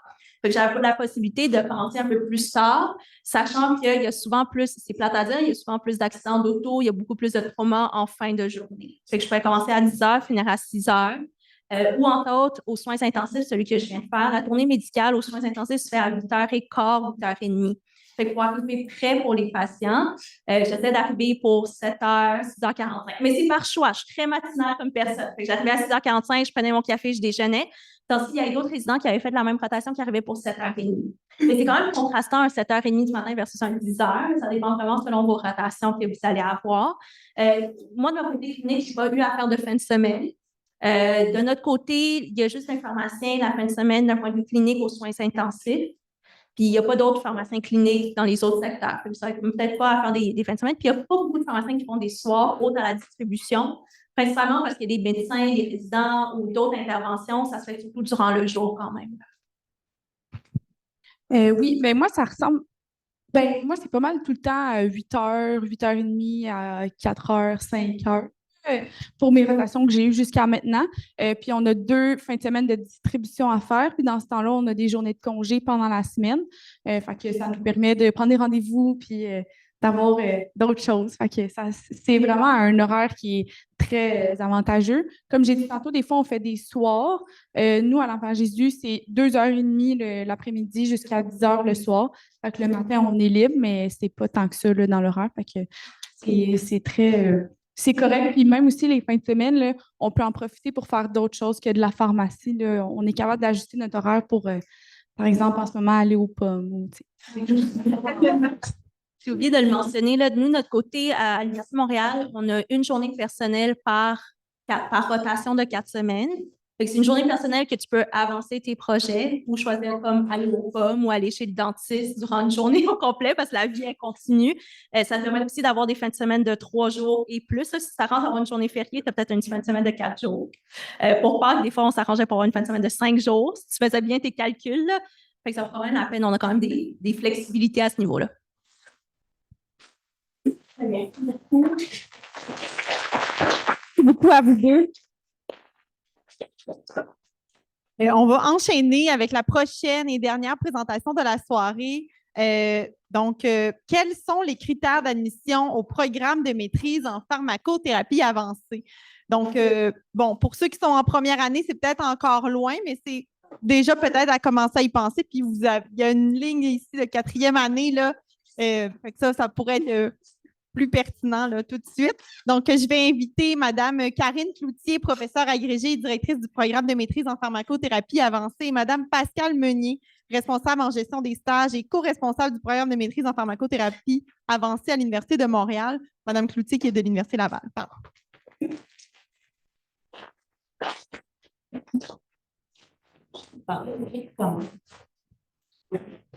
Alors, bonjour tout le monde. Ça me fait plaisir de venir parler aujourd'hui pour vous présenter les actes. Là, nous autres, on vient parler de la pratique en pharmacie d'hôpital. On a la tâche ingrate de venir vous parler de critères d'admission de l'entreprise. Mais je vais commencer en vous disant ceux qui étaient dans la classe qui est ici à les noms de première année, vous me connaissez. Vous savez, je suis d'abord une pharmacienne d'hôpital, donc je pratique le tiers de mon temps en pédiatrie, chef des soins intensifs pédiatriques. Donc, si tu veux venir, ça va me faire plaisir. Donc, c'est pour moi une profession que j'affectionne beaucoup, même après plusieurs années de pratique. Donc, j'espère qu'avec les beaux témoignages que vous avez de nos résidentes aujourd'hui, ça va vous donner le goût de venir faire votre maîtrise. Nous autres, on l'appelle la MP. Je ne sais pas pourquoi, là, à l'Université Laval, on a choisi de mettre un T, pharmacothérapie. Donc, soit en ligne comme le système informatique. C'est ça, c'est pas d'accord, c'est pas donc, vous avez, on distribue les deux facultés de pharmacie. L'année dernière, on travaille vraiment en collaboration. Puis les deux programmes ont des petites différences, mais sont quand même très similaires. Puis on travaille toutes les deux universités pour former des pharmaciens d'hôpitaux à travers la province. Donc, on a vraiment le même but tous les deux. L'année dernière, j'avais fait un petit clin d'œil pour pouvoir venir à Québec. Nous autres, on a un bonhomme carnaval à Québec. On va finir par avoir un tramway. C'est assez complexe, mais là, ils ont commencé à faire. Ils ont l'air d'être à Montréal sur le boulevard Laurier. Il y a des ponts orange partout. Puis, je voulais dire, si vous avez les lits de poule, venez pas à Québec parce que nous, on n'en a pas. Non, mais en fait, c'est ça, j'allais dire, moi, qu'effectivement, on a plus de nids de poule à Montréal. J'allais dire qu'on avait plus de ponts orange, mais quand je suis arrivée à Québec, tantôt, oui, voilà. Surprise! Puis, nous, on n'a pas le bonhomme carnaval, mais on a quand même des festivals, on a beaucoup de bons restos. Montréal, c'est une super belle ville. Je ne sais pas s'il y en a ici qui viennent de Montréal. Il y en a qui viennent de Montréal? Ah, exact. Donc, je ne sais pas si vous aimez, hein? Ben oui, c'est ça. Mais Montréal, c'est une super belle ville. Puis, on a l'avantage, puis là, je vais me vanter un petit peu, là, mais j'essaie de vous citer ici, là. Elle a dit tantôt qu'on a 10 sites à la maîtrise, on va vous les nommer tantôt, mais la plupart de nos sites à la maîtrise ne sont pas très loin d'une bouche de métro. Je dirais que c'est quand même super le CHU de Sherbrooke, évidemment, qui est à Sherbrooke, là, mais on est quand même avantageux.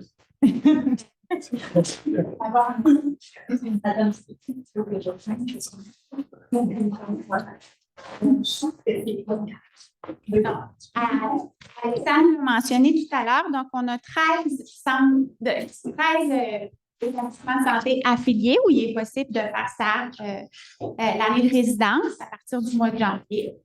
Donc, on a la majorité de nos sites qui sont ici autour de la capitale nationale et puis on a quelques sites qui sont en région. Donc, on a Chicoutimi, on a l'hôpital de Rimouski, on a un hôpital à Montréal, l'hôpital Pierre-Boucher, on a le CIUS Mauricie, Centre du Québec à Trois-Rivières et puis également le CIS de l'Outaouais. Tout à l'heure, on va reparler de l'attribution comment on fait l'attribution pour les centres où est-ce que vous êtes attribués.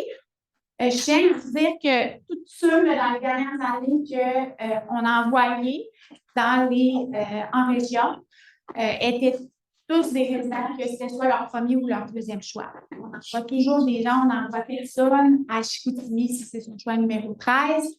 On va garder quelque chose, puis un jour, on en reçoit 30, puis on doit faire des choix déchirants. Mais pour l'instant, on envoie toujours des gens en région qui veulent aller là-bas, puis c'est presque toujours leur numéro 1. Donc, on fait très attention. C'est Julie qui attribue les centres, qui fait toujours attention de prioriser le choix des critères.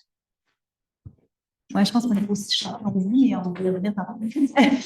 Donc, nous, on a donc 10 sites à développer depuis l'année dernière, en fait, et on a un petit nouveau qui s'est rajouté. C'est le site combiné de l'Institut de cardiologie de Montréal et de l'Institut de gériatrie de Montréal. Donc, les résidents qui sont attirés à ce centre-là, dans le fond, sont les deux centres, à peu près moitié-moitié de leur résidence, pour un petit peu plus à l'Institut cardio qu'à l'Institut universitaire de gériatrie. Sinon, je peux les nommer, là, le CHUM, le CUSUM, l'hôpital du Sacré-Cœur de Montréal, l'hôpital Maisonneuve-Rosemont, l'hôpital Général Juif et l'hôpital Saint-Justine, qui sont tous nos autres centres qui sont directement sur l'île de Montréal. Et on a donc un petit peu en périphérie la Cité de la Santé à Laval et Charlemagne sur la rive sud de Montréal. Et on a également le CHUS, donc, à Sherbrooke, qui est vraiment notre centre éloigné. On va voir un petit peu tantôt la particularité au niveau de la bourse pour ce centre-là spécifiquement. On a un petit peu de répartition à vous. Donc, nous autres, la façon dont ça fonctionne pour attribuer les milieux, la première chose que vous avez, une fois que vous êtes admis à la maîtrise en pharmacothérapie avancée, on vous fait la présentation des milieux vers la fin du mois d'avril. Donc, vous allez avoir tous les milieux qui vont essayer de vous vendre leur centre. Là, depuis la COVID, on fait les présentations à distance. Donc, et les étudiants et les centres sont à distance. Il y a un après l'autre qui nous présente avec des résidents leur milieu. Ensuite de ça, on vous demande de faire un choix de milieu de 1 à 13 et pendant l'été, on fait l'attribution préliminaire des milieux. Donc, tous ceux qui sont en région vont savoir spécifiquement dans quel centre ils s'en vont et les autres sont dans les centres ici et également à l'Hôtel Dieu de Lévis vont savoir qu'ils sont dans la région de Québec. La raison pour laquelle on fait ça, c'est que pour les gens qui sont en région soient capables de s'organiser pour l'année de résidence pour leur logement. Donc, après ça, on fait l'attribution finale au début septembre. C'est là que les gens dans la région de Québec vont savoir où est-ce qu'ils vont aller. On n'est pas toujours... il peut y avoir quand même des petits changements là, par rapport entre l'attribution préliminaire et le mois de septembre par les anciennes justement, des gens ou des particularités pour différents temps. Souvent, ça reste un peu stable. On fait notre attribution finale au début du mois de septembre. Dans la première, deuxième semaine que vous faites la maîtrise, vous allez savoir où est-ce que vous êtes. OK. Donc, à Montréal, c'est un petit peu différent.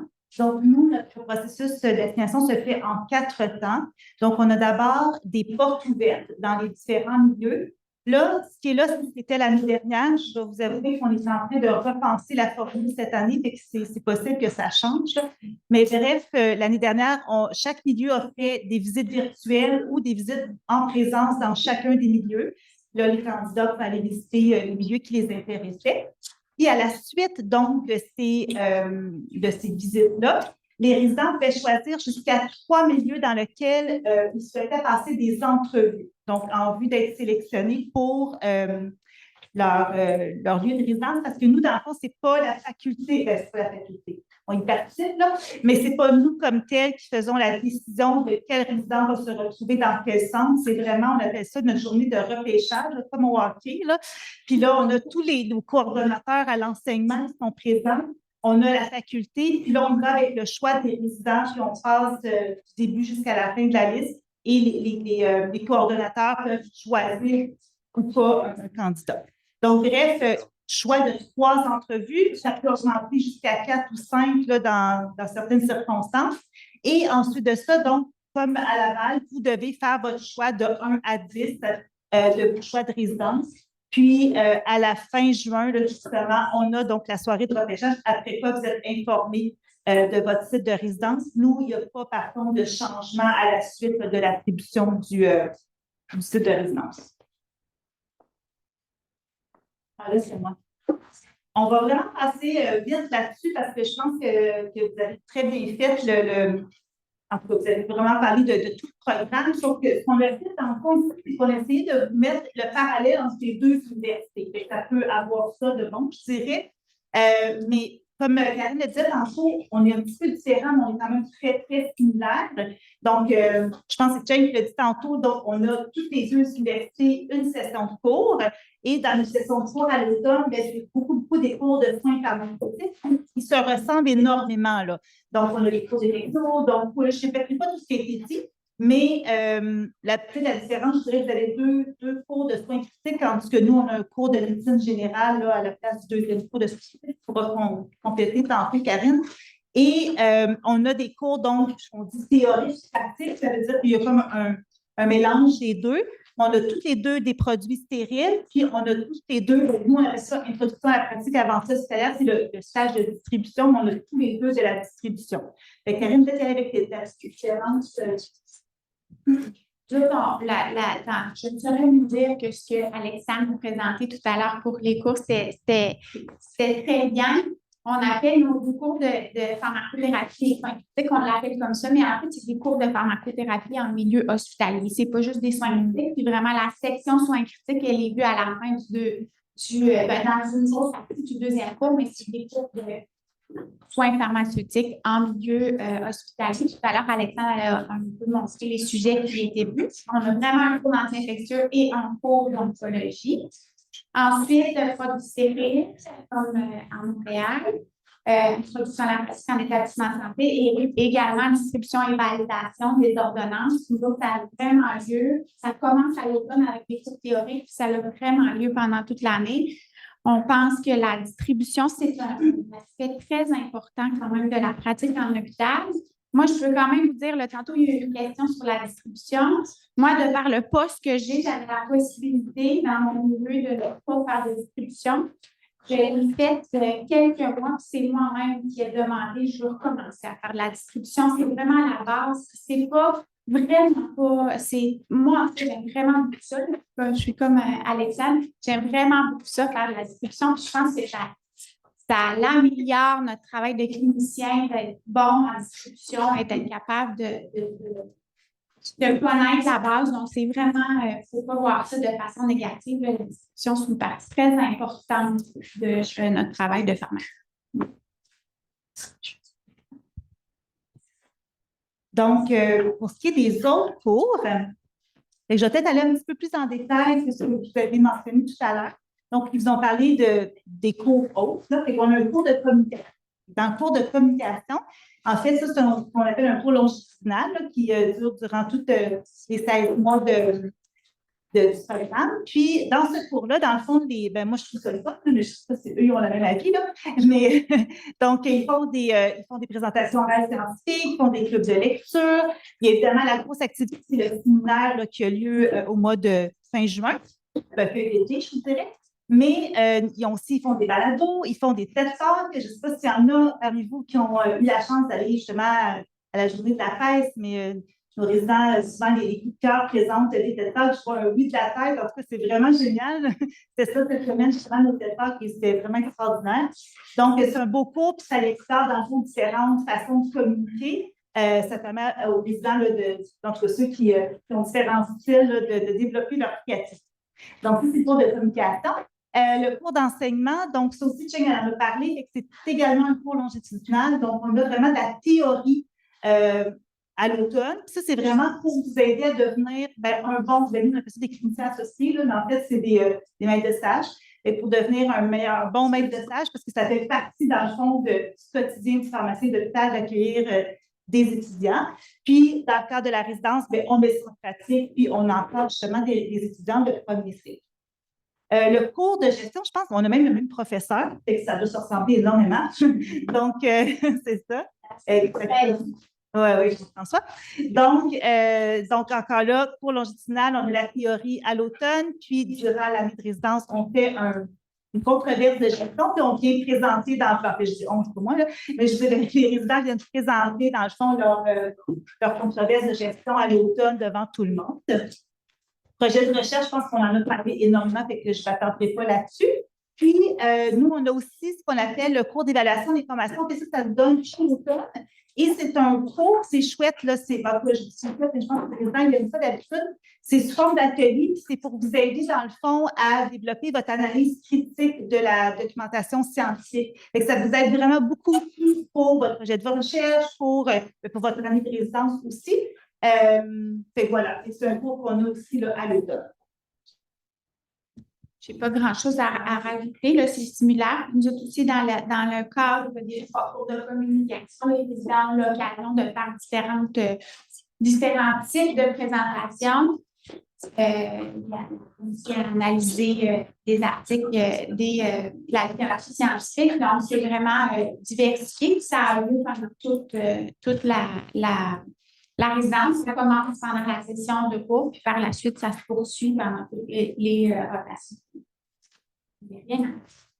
Ça, c'est les stages. Donc, nous autres, on a 8 modules de stage qu'on appelle des apprentissages en milieu professionnel avancé. On a choisi ça pour faire la continuité de notre premier cycle qui sont des AMP. Ce sont des rotations de total 5 semaines avec inclus là-dedans une semaine de distribution qui peut être faite à la carte selon ce qui est préférable. Alexandre disait tout à l'heure, soit une fois par semaine, soit une semaine complète. C'est quand même très déplaçable ces périodes de distribution. Les stages, vous, Pascal, vous en avez?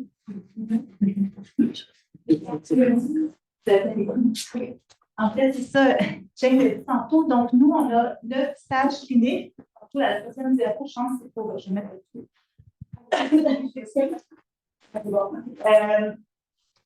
Donc, c'est ça, 9 stages cliniques. On va voir dans tous les stages obligatoires et ceux qui sont optionnels. Mais, donc, c'est ça, nous, on a changé le mode d'évaluation l'année dernière pour une évaluation par activité professionnelle qu'on fait. En fait, quand vous êtes en clinique, il y en a 3. Et que c'est pas compliqué, c'est soins pharmaceutiques, là, je vais vous les résumer très brièvement, mais c'est collecter l'information, analyser, faire le plan d'intervention, puis après ça, je m'excuse, appliquer le plan d'intervention. C'est comme nos 3 activités professionnelles, et c'est ça qui est évalué. Puis dans le fond, c'est que tout au long de l'année de résidence, ce qu'on s'attend dans le fond du résident, c'est qu'il évolue dans le niveau de supervision qui lui est requis pour effectuer ces activités-là. Au début, comme je le disais, il va le faire, mais plus sous supervision directe avec son maître de stage. Et plus il avance dans sa résidence, et plus il prend de l'autonomie, plus il est capable de le faire de façon autonome. Donc, nous, nos stages, les 3 premiers stages, c'est le premier jalon. Puis le résident doit donc atteindre un certain niveau de supervision dans ce jalon-là pour ensuite pouvoir passer au second. Fait qu'on a un deuxième jalon qui est les stages 14 à 17. Puis après ça, on termine avec le dernier jalon, qui est les 2 derniers stages, donc 18 et 19. Puis, je vais peut-être parler dans quelque chose à l'époque. Ouais. Donc, ici, ce sont les rotations qui sont obligatoires. OK? Donc, autant l'Université Laval que l'Université de Montréal, vous devez faire un stage de soins intensifs et un stage d'oncologie. Ça, c'est les 2 stages qui sont obligatoires dans les 2 universités. Vous voyez ici que urgence et ben nous, on n'a pas d'expérience d'antimicrobiens, mais urgence, c'est recommandé, fortement recommandé à Laval. Nous, c'est obligatoire à Montréal. Et ce qu'on a en plus, en fait, comme stage obligatoire, c'est un stage de médecine interne ou de gériatrie active. Et là, le deuxième, c'est soit un second médecine interne, soit une médecine ou une chirurgie générale. Donc, c'est l'autre stage obligatoire. Et on a aussi, on appelle ça le stage-là, mais c'est pas un bon nom, c'est un stage en milieu non universitaire. Et quand Jane disait qu'il y a des gens qui sont allés en région, ben, c'est dans le cadre de ce stage-là. Puis, ce que je voulais rajouter, c'est que elle a parlé un petit peu, il y a des gens qui ont parlé tantôt de comment ils ont créé, en fait, comment ils ont bâti leur horaire de résidence. Fait que ça, dans le fond, là, c'est super important. Comme vous avez vu, chacune a son propre horaire. C'est très individualisé. Fait que quand on commence la résidence, puis au moment là, où il y a le temps de bâtir votre horaire, là, vous allez rencontrer le coordonnateur. Oui, donc, vous allez rencontrer le coordonnateur à l'enseignement de votre établissement de santé. Là, il va vous présenter là, un petit peu toutes les rotations qui existent dans le centre. Fait que ça va vous donner une idée. N'hésitez pas là, à dire, oh, moi, ça me tenterait d'aller visiter, d'aller voir qualité, comment ça se passe, tout ça, avant de prendre votre choix, de faire votre choix. Puis allez voir les résidents de ce centre-là. Posez-leur des questions. Tu sais, qu'est-ce que tu as aimé, pourquoi, qu'est-ce que tu as moins aimé, pourquoi? Parce que c'est vraiment à vous de créer un horaire qui est à votre image. Puis, Cheng l'a dit ici, c'est que dans le temps de la résidence, vous pouvez sortir de la nuit jusqu'à 4 fois au total. Donc, le stage top, là, en région ou dans la grande région de Montréal. Ah, puis on a aussi le fonds de l'international, c'est vrai. Donc, on a comme, je pense, c'est 4 résidents cette année qui sont allés à l'international pour leur stage top. Puis, c'est ça, tu verrais, je vais sortir jusqu'à 4 fois.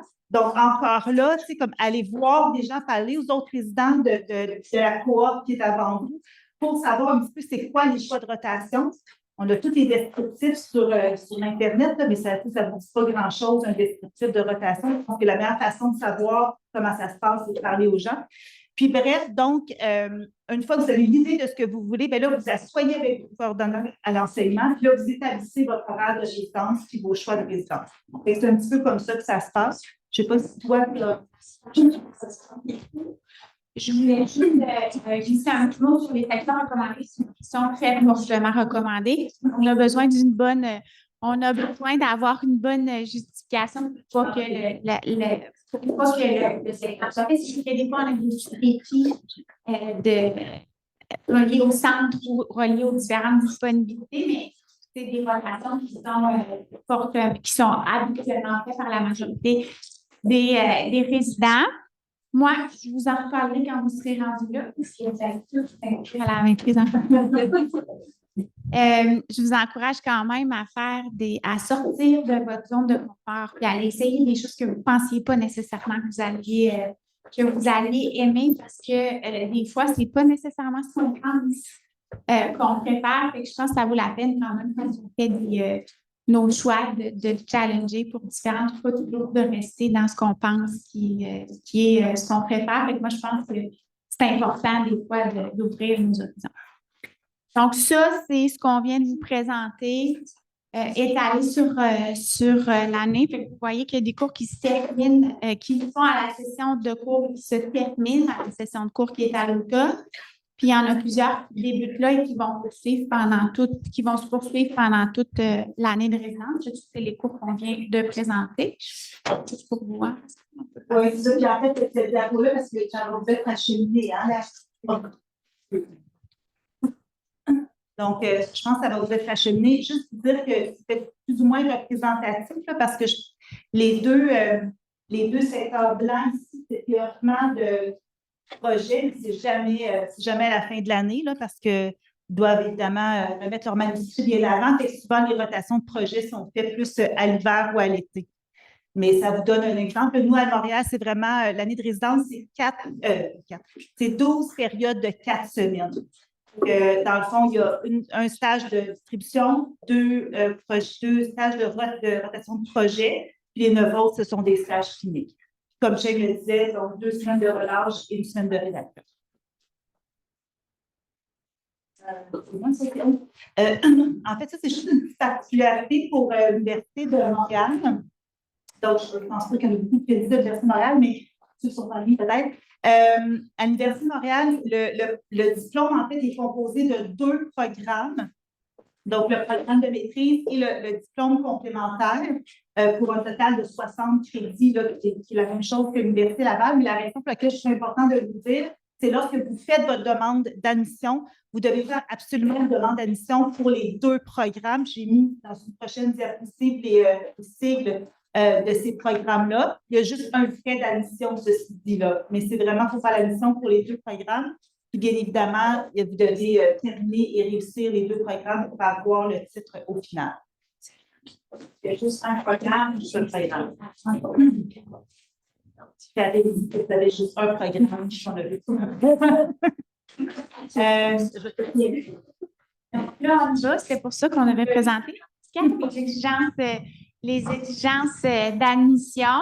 Donc, pour pouvoir appliquer à la maîtrise en pharmacothérapie avancée, il faut être titulaire soit d'un baccalauréat en pharmacie ou d'un PharmD. À Montréal, il y a le programme d'intégration du GIEP, qui est un programme qui est un programme d'appoint pour les pharmaciens qui ont une formation à l'étranger. Donc, soit un de ces 3 diplômes-là. Et également, tous les gens qui sont admis à la maîtrise en pharmacothérapie avancée doivent avoir un permis d'exercice de l'Ordre des pharmaciens du Québec. Ensuite de ça, pour ceux qui sont déjà là, je pense qu'on avait fait dans la carte des gens qui revenaient en pratique. C'est sûr qu'il faut que, bien sûr, dans les programmes, il y ait eu, si les gens ont fait des formations antérieures, il faut qu'il y ait eu une exposition clinique suffisante pour pouvoir, des stages en hôpital d'une durée suffisante pour pouvoir appliquer à la maîtrise en pharmacothérapie avancée. Si jamais l'exposition n'était pas suffisante, on peut demander d'avoir quelques semaines qui soient faites en établissement de santé avant de débuter le programme. À partir de quelle moyenne on analyse les dossiers? À partir de 3, on analyse tous les dossiers qui répondent bien sûr aux autres critères. Ici, à l'Université Laval, entre 2,67 et 2,99 sur 4,33, on va quand même considérer certains dossiers qui auraient les autres, pour lesquels les autres critères seraient intéressants et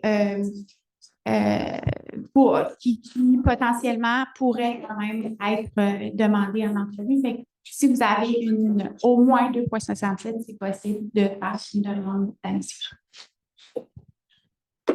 En fait, tout ce qui est en haut, c'est similaire là, à l'Université Laval, l'Université de Montréal. Nous, en fait, le chose de actuel, tout ça, c'est marqué avoir une exposition clinique adéquate équivalent 12 semaines de stage en établissement de santé. Chez Laval, en fait, Montréal, c'est que, comme Karine le disait, on a des étudiants du PEP. Donc, c'est notre programme de qualification en pharmacie. Puis ces étudiants-là, dans leur cursus, ils n'ont pas 12 semaines d'exposition en établissement de santé. Fait qu'évidemment, on ne veut pas non plus leur barrer la porte. Comme Karine le disait, dans ce cas-là, on peut demander ou suggérer fortement, dans le fond, un stage ou certaines heures, justement, en établissement de santé avant de commencer le programme.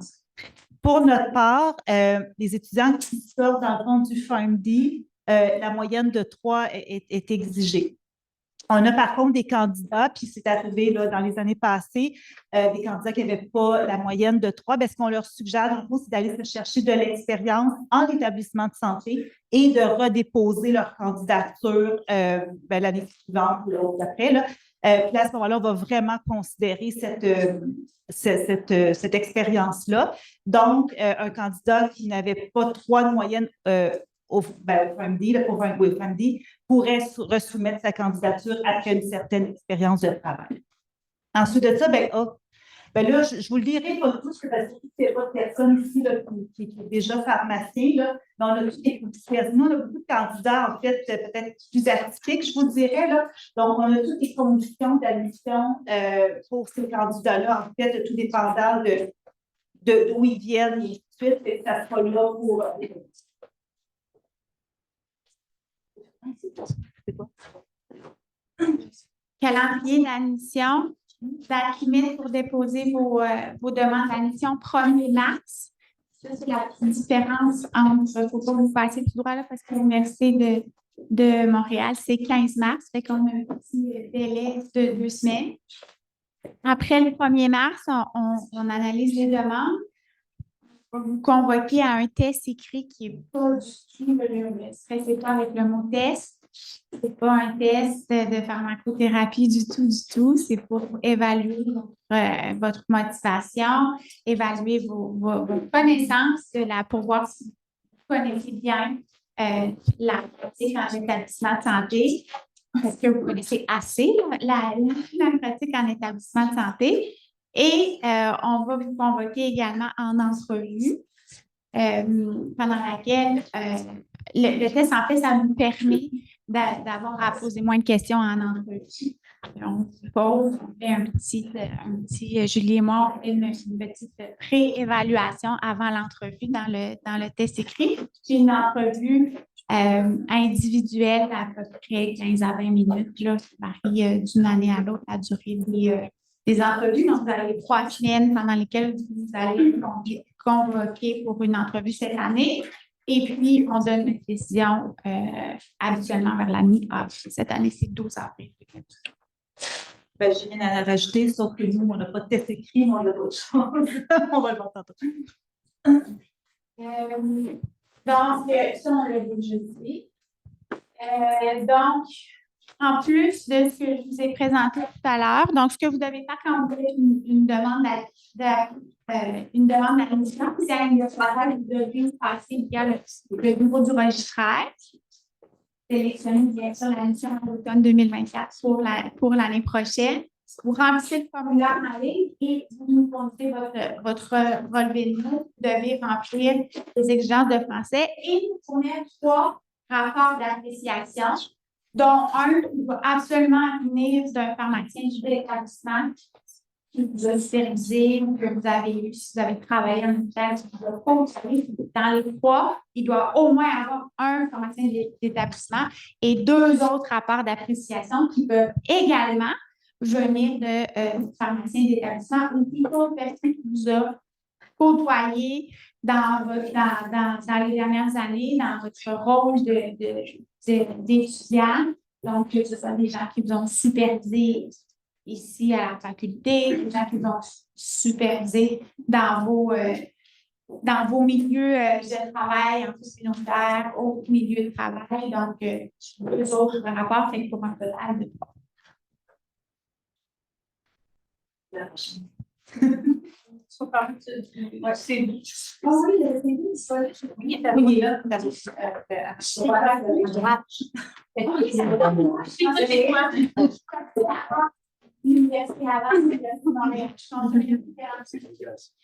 Donc, vous avez les informations sur le site web de la faculté. Vous devez aussi vous rendre sur le site web de la faculté pour remplir le curriculum qui est standardisé, qui est disponible en ligne. Et puis, c'est le seul qui va disponible. Comment on utilise au bureau de recherche, mais vous allez trouver le lien pour le curriculum sur le site de la faculté. On met un petit peu plus loin.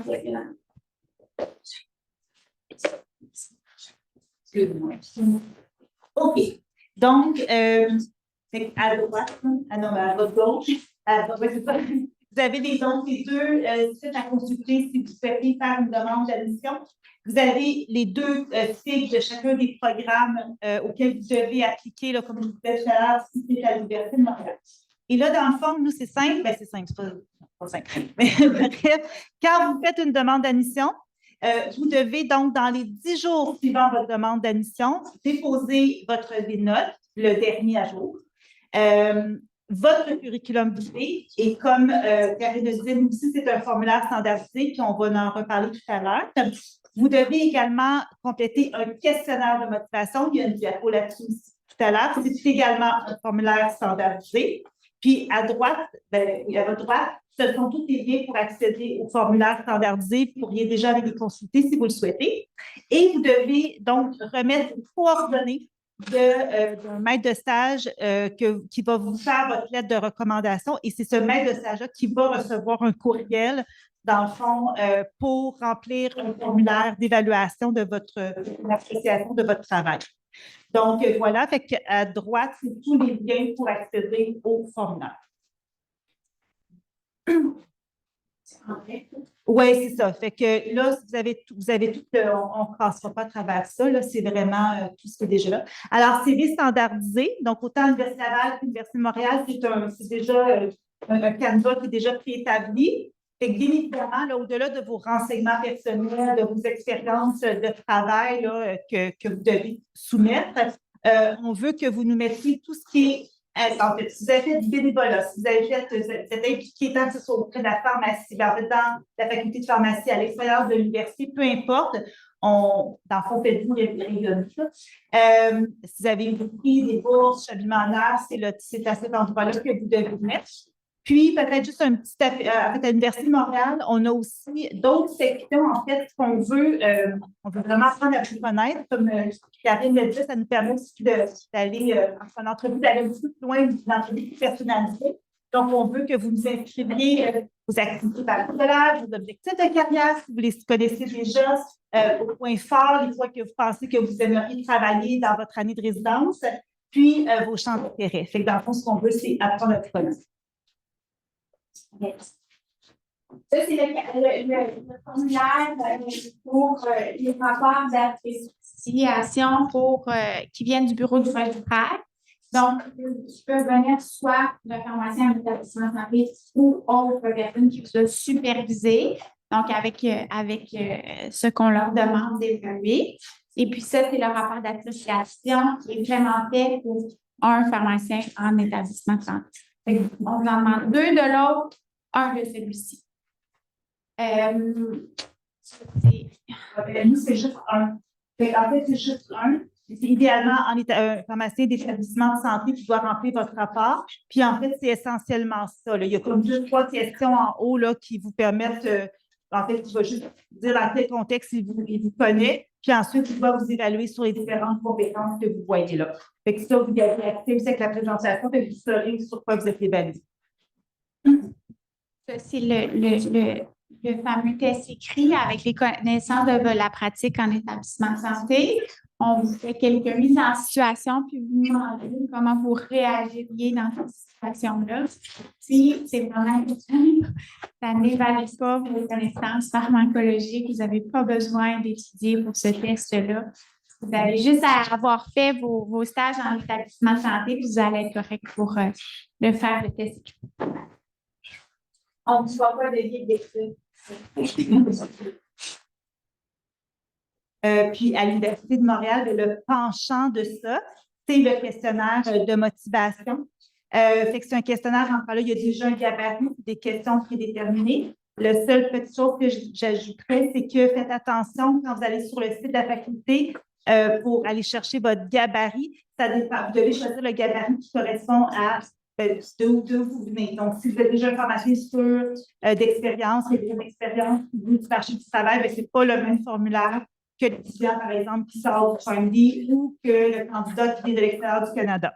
Donc, il faut juste choisir le bon formulaire, mais c'est un formulaire avec des questions. En fait, c'est vraiment pour apprendre à vous connaître encore plus. Donc, justement, on évalue votre motivation à faire le programme, des objectifs professionnels qui sont super importants pour nous, puis des questions d'introspection également.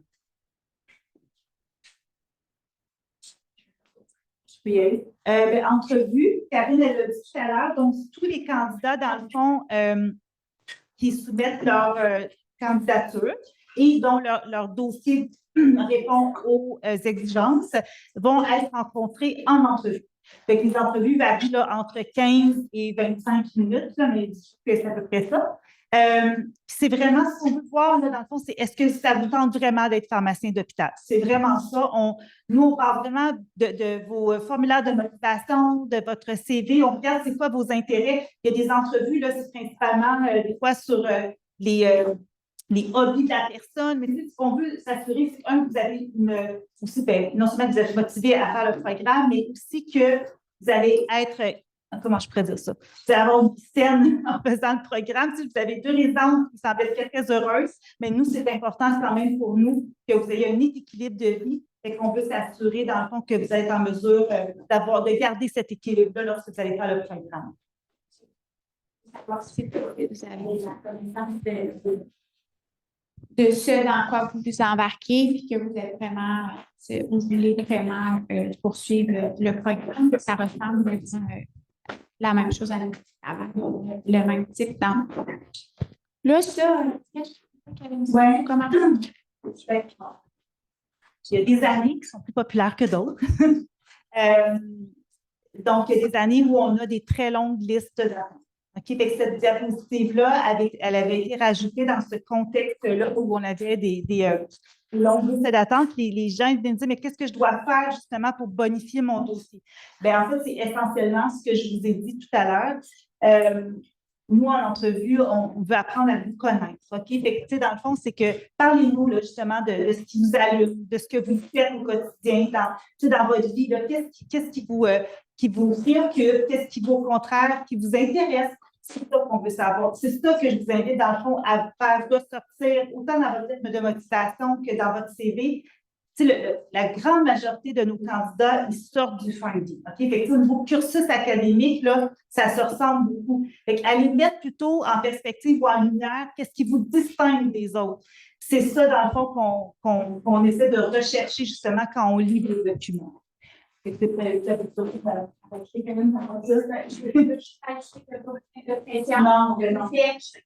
faites votre idée, vous faites que vous avez de l'intérêt pour votre côté, puis pour vous mettre de la pression, c'est important de faire autre chose que de la facilité et des travaux de recherche. Donc, c'est important d'avoir un bel équilibre de vie. Donc, qu'est-ce qu'on évalue et pour nous, à l'Université Laval, c'est comme à l'Université de Montréal, 50% du dossier vient des résultats académiques. Ensuite de ça, nous autres, on a, pour le reste, on a moitié CV, rapport d'appréciation et moitié test écrit et entrevue que l'on considère pour la note globale dans le dossier d'admission. Puis là, une fois qu'on a fait tout ce processus-là, il y a 3 résultats qui peuvent avoir lieu à la fin, qui est connu habituellement à la mi-avril. Donc, soit qu'on fait une mise d'admission, soit qu'on place sur la liste d'attente, ou la troisième option, c'est d'avoir un refus. Donc, ça va être connu. Puis, la liste d'attente, à mesure que la liste d'attente diminue, vous êtes avisé de la longueur de la liste d'attente. C'est correct, un peu trop, on n'a rien. Il n'y a pas de pharmacien ici dans la salle. Non? En fait, c'est une particularité quand même de nos 2 programmes. Je trouve ça quand même intéressant pour un pharmacien là, qui est déjà sur le marché du travail, c'est qu'il y a la possibilité de se faire reconnaître des acquis expérientiels. Là, il n'y a pas d'équivalence de cours ou d'extension de cours. Là, on parle vraiment de reconnaissance d'acquis expérientiels, donc quelqu'un qui a une expérience. À Montréal, vous avez l'option, vous avez l'opportunité, je vais dire ça comme ça, de faire reconnaître jusqu'à 4 cours, mais il faut que ça corresponde à votre parcours, bien évidemment. Là. Donc, le cours de méthodologie de la recherche pour un candidat, par exemple, qui aurait déjà une expérience en recherche. Produits stériles en pharmacie, donc un pharmacien qui aurait déjà travaillé à la production et la vérification de produits stériles. Introduction à la pratique avancée, c'est le stage de distribution, donc un pharmacien qui aurait déjà une expérience, dans le fond, comme pharmacien à la distribution d'un hôpital. Et l'autre, c'est le premier stage clinique, en fait, donc un pharmacien clinicien qui travaillerait en clinique dans un établissement de santé avant d'appliquer à la maîtrise pourrait aussi se voir reconnaître cette équivalence-là. Pour nous, on peut utiliser reconnaissance partielle, entre autres, pour la distribution et la validation des ordonnances. Il y a une partie des activités du cours qui sont reconnues sans que ce soit le cours au complet. Puis la même chose, s'il y a une une expérience de travail, mais il peut avoir la possibilité d'avoir des subventions créditées sur la même chose. Fait que ça, c'est les sites web. Je vais essayer de me dépêcher parce qu'il ne nous reste plus beaucoup de temps, que vous pouvez consulter, Université Laval, Université de Montréal. Tu voulais dire quelque chose? Oui,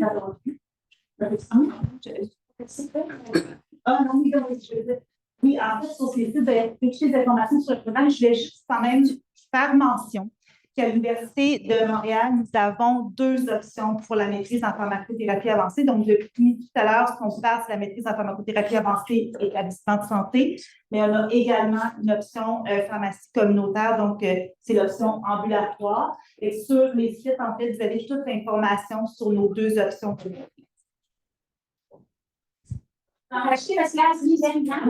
Tout le monde n'arrêtait pas de dire on va parler des bourses la semaine prochaine. Puis là, on s'est demandé qui allait parler des bourses. Donc, j'ai rajouté une petite diapositive.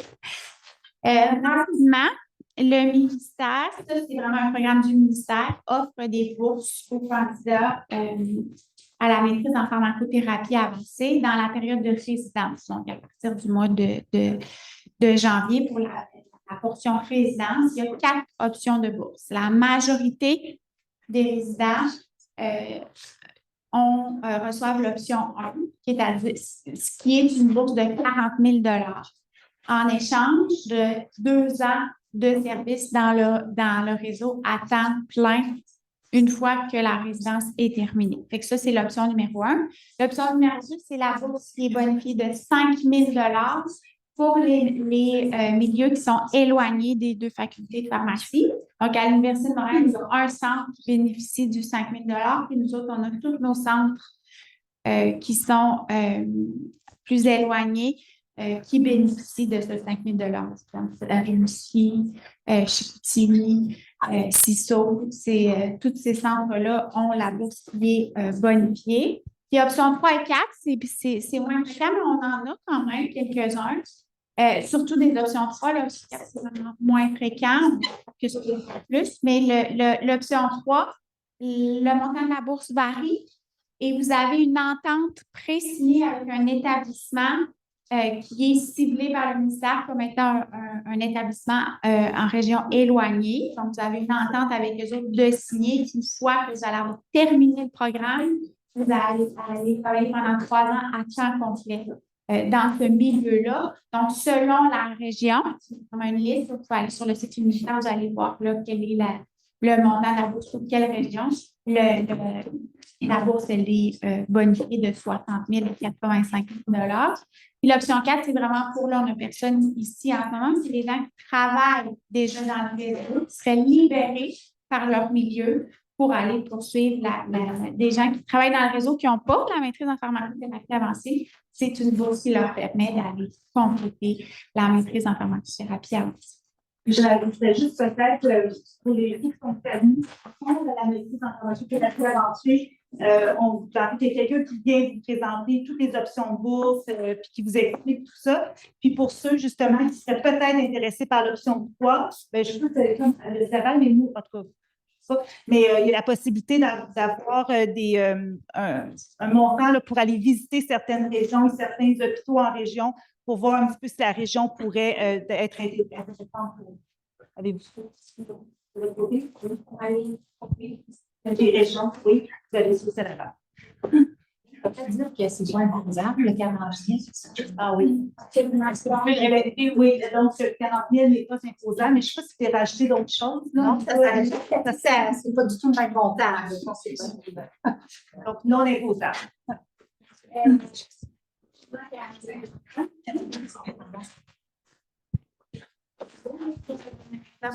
Exact. En tout cas, ça. Provincial. Oui. Donc, je pense que des raisons de temps, je pense qu'on a eu des belles présentations de nos 2 résidents qui sont bien fait valoir les avantages de travailler en hôpital, donc de faire la maîtrise en pharmacothérapie avant tout. Voilà. On va prendre vos questions.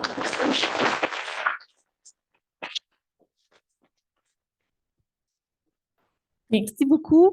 Par souci de temps, peut-être que je me tournerai tout de suite. Bien, pensez, si vous avez des questions, là, on en prendrait peut-être une ou deux dans la salle, mais je me tournerai peut-être vers le virtuel parce que vous, dans la salle, on aura l'occasion, là, après l'événement, là, d'aller discuter dans le hall. Là. Fait que je ne sais pas, Anne, si on a des questions dans la salle, je les prioriserai. Pas dans la salle, pardon, dans la salle virtuelle, pardon. Peut-être que c'est donné.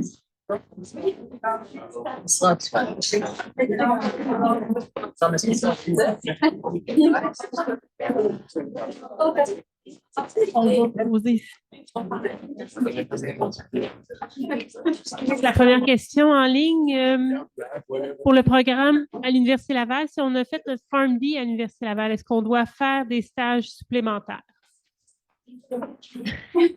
Donc, la réponse est non. Peu importe d'où vous venez, où vous atterrissez, où vous appliquez, vous n'avez pas de stage supplémentaire à réaliser dans le processus d'admission si vous avez fait votre PharmD au Québec. Il n'y a pas d'autres questions en ligne.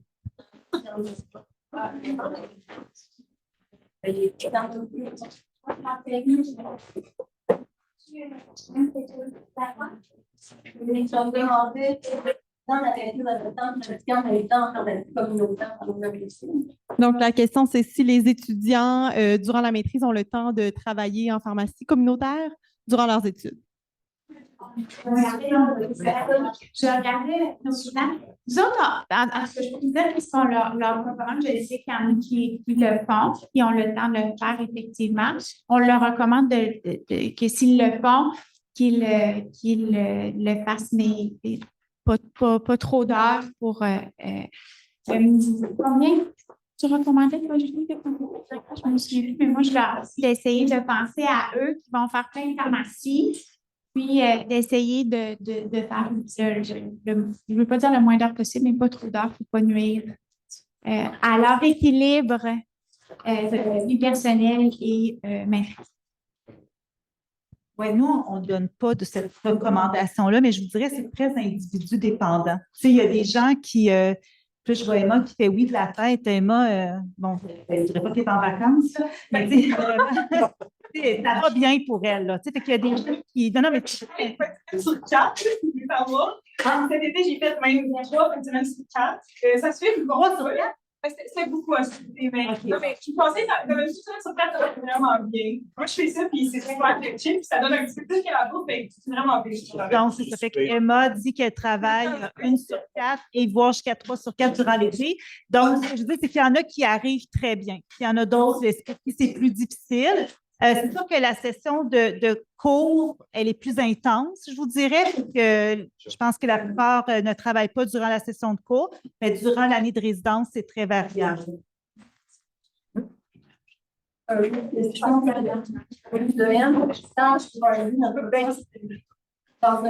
peux peut-être la lire si tu souhaites. Il y a un principe au PharmD qu'on ne fait pas nos stages dans notre milieu de travail. Est-ce qu'à la résidence, le même principe s'applique? C'est-à-dire, est-ce que si on travaille actuellement à l'hôpital, par exemple, Sainte-Justine, est-ce qu'on peut envisager de faire sa résidence à cet endroit? Fait que la réponse, c'est oui. En fait, il n'y a pas cette restriction-là au niveau de la maîtrise. Donc, c'est sûr que les étudiants qui travaillent déjà dans son centre, en fait, le fait de connaître par ce centre-là, bien, il y a un avantage, évidemment, au niveau du repêchage, mais c'est vraiment l'étudiant qui est libre de choisir le centre où il aimerait faire sa résidence. Après ça, c'est vraiment le repêchage qui décide ce qu'il y en a. C'est pas mal. Donc, Karine, est-ce qu'il n'y a pas de restriction non plus de votre niveau? Pas d'autres questions. Mais merci beaucoup, Mme Meunier. Merci beaucoup, Mme Cloutier, pour cette excellente présentation. Donc, c'est ce qui clôt notre colloque deuxième partie pour ce soir. Je vous remercie d'avoir été présents en grand nombre. Merci à ceux qui étaient dans la classe virtuelle également. Je vais vous inviter à répondre au sondage. En fait, on va vraiment vouloir avoir vos commentaires sur votre appréciation. Puis pour ceux qui sont présents, le sondage pour l'appréciation va être dans le clavardage. Là. Si vous voulez y répondre dès maintenant. Pour ceux qui sont encore ici, on vous invite à aller dans le hall il y aura des petits breuvages, des petites collations pour jaser. Vous avez des questions? Moi, j'avais beaucoup de questions là, avant de commencer la maîtrise. Est-ce qu'on la fait? Est-ce qu'on la fait pas? Donc, on vous attend.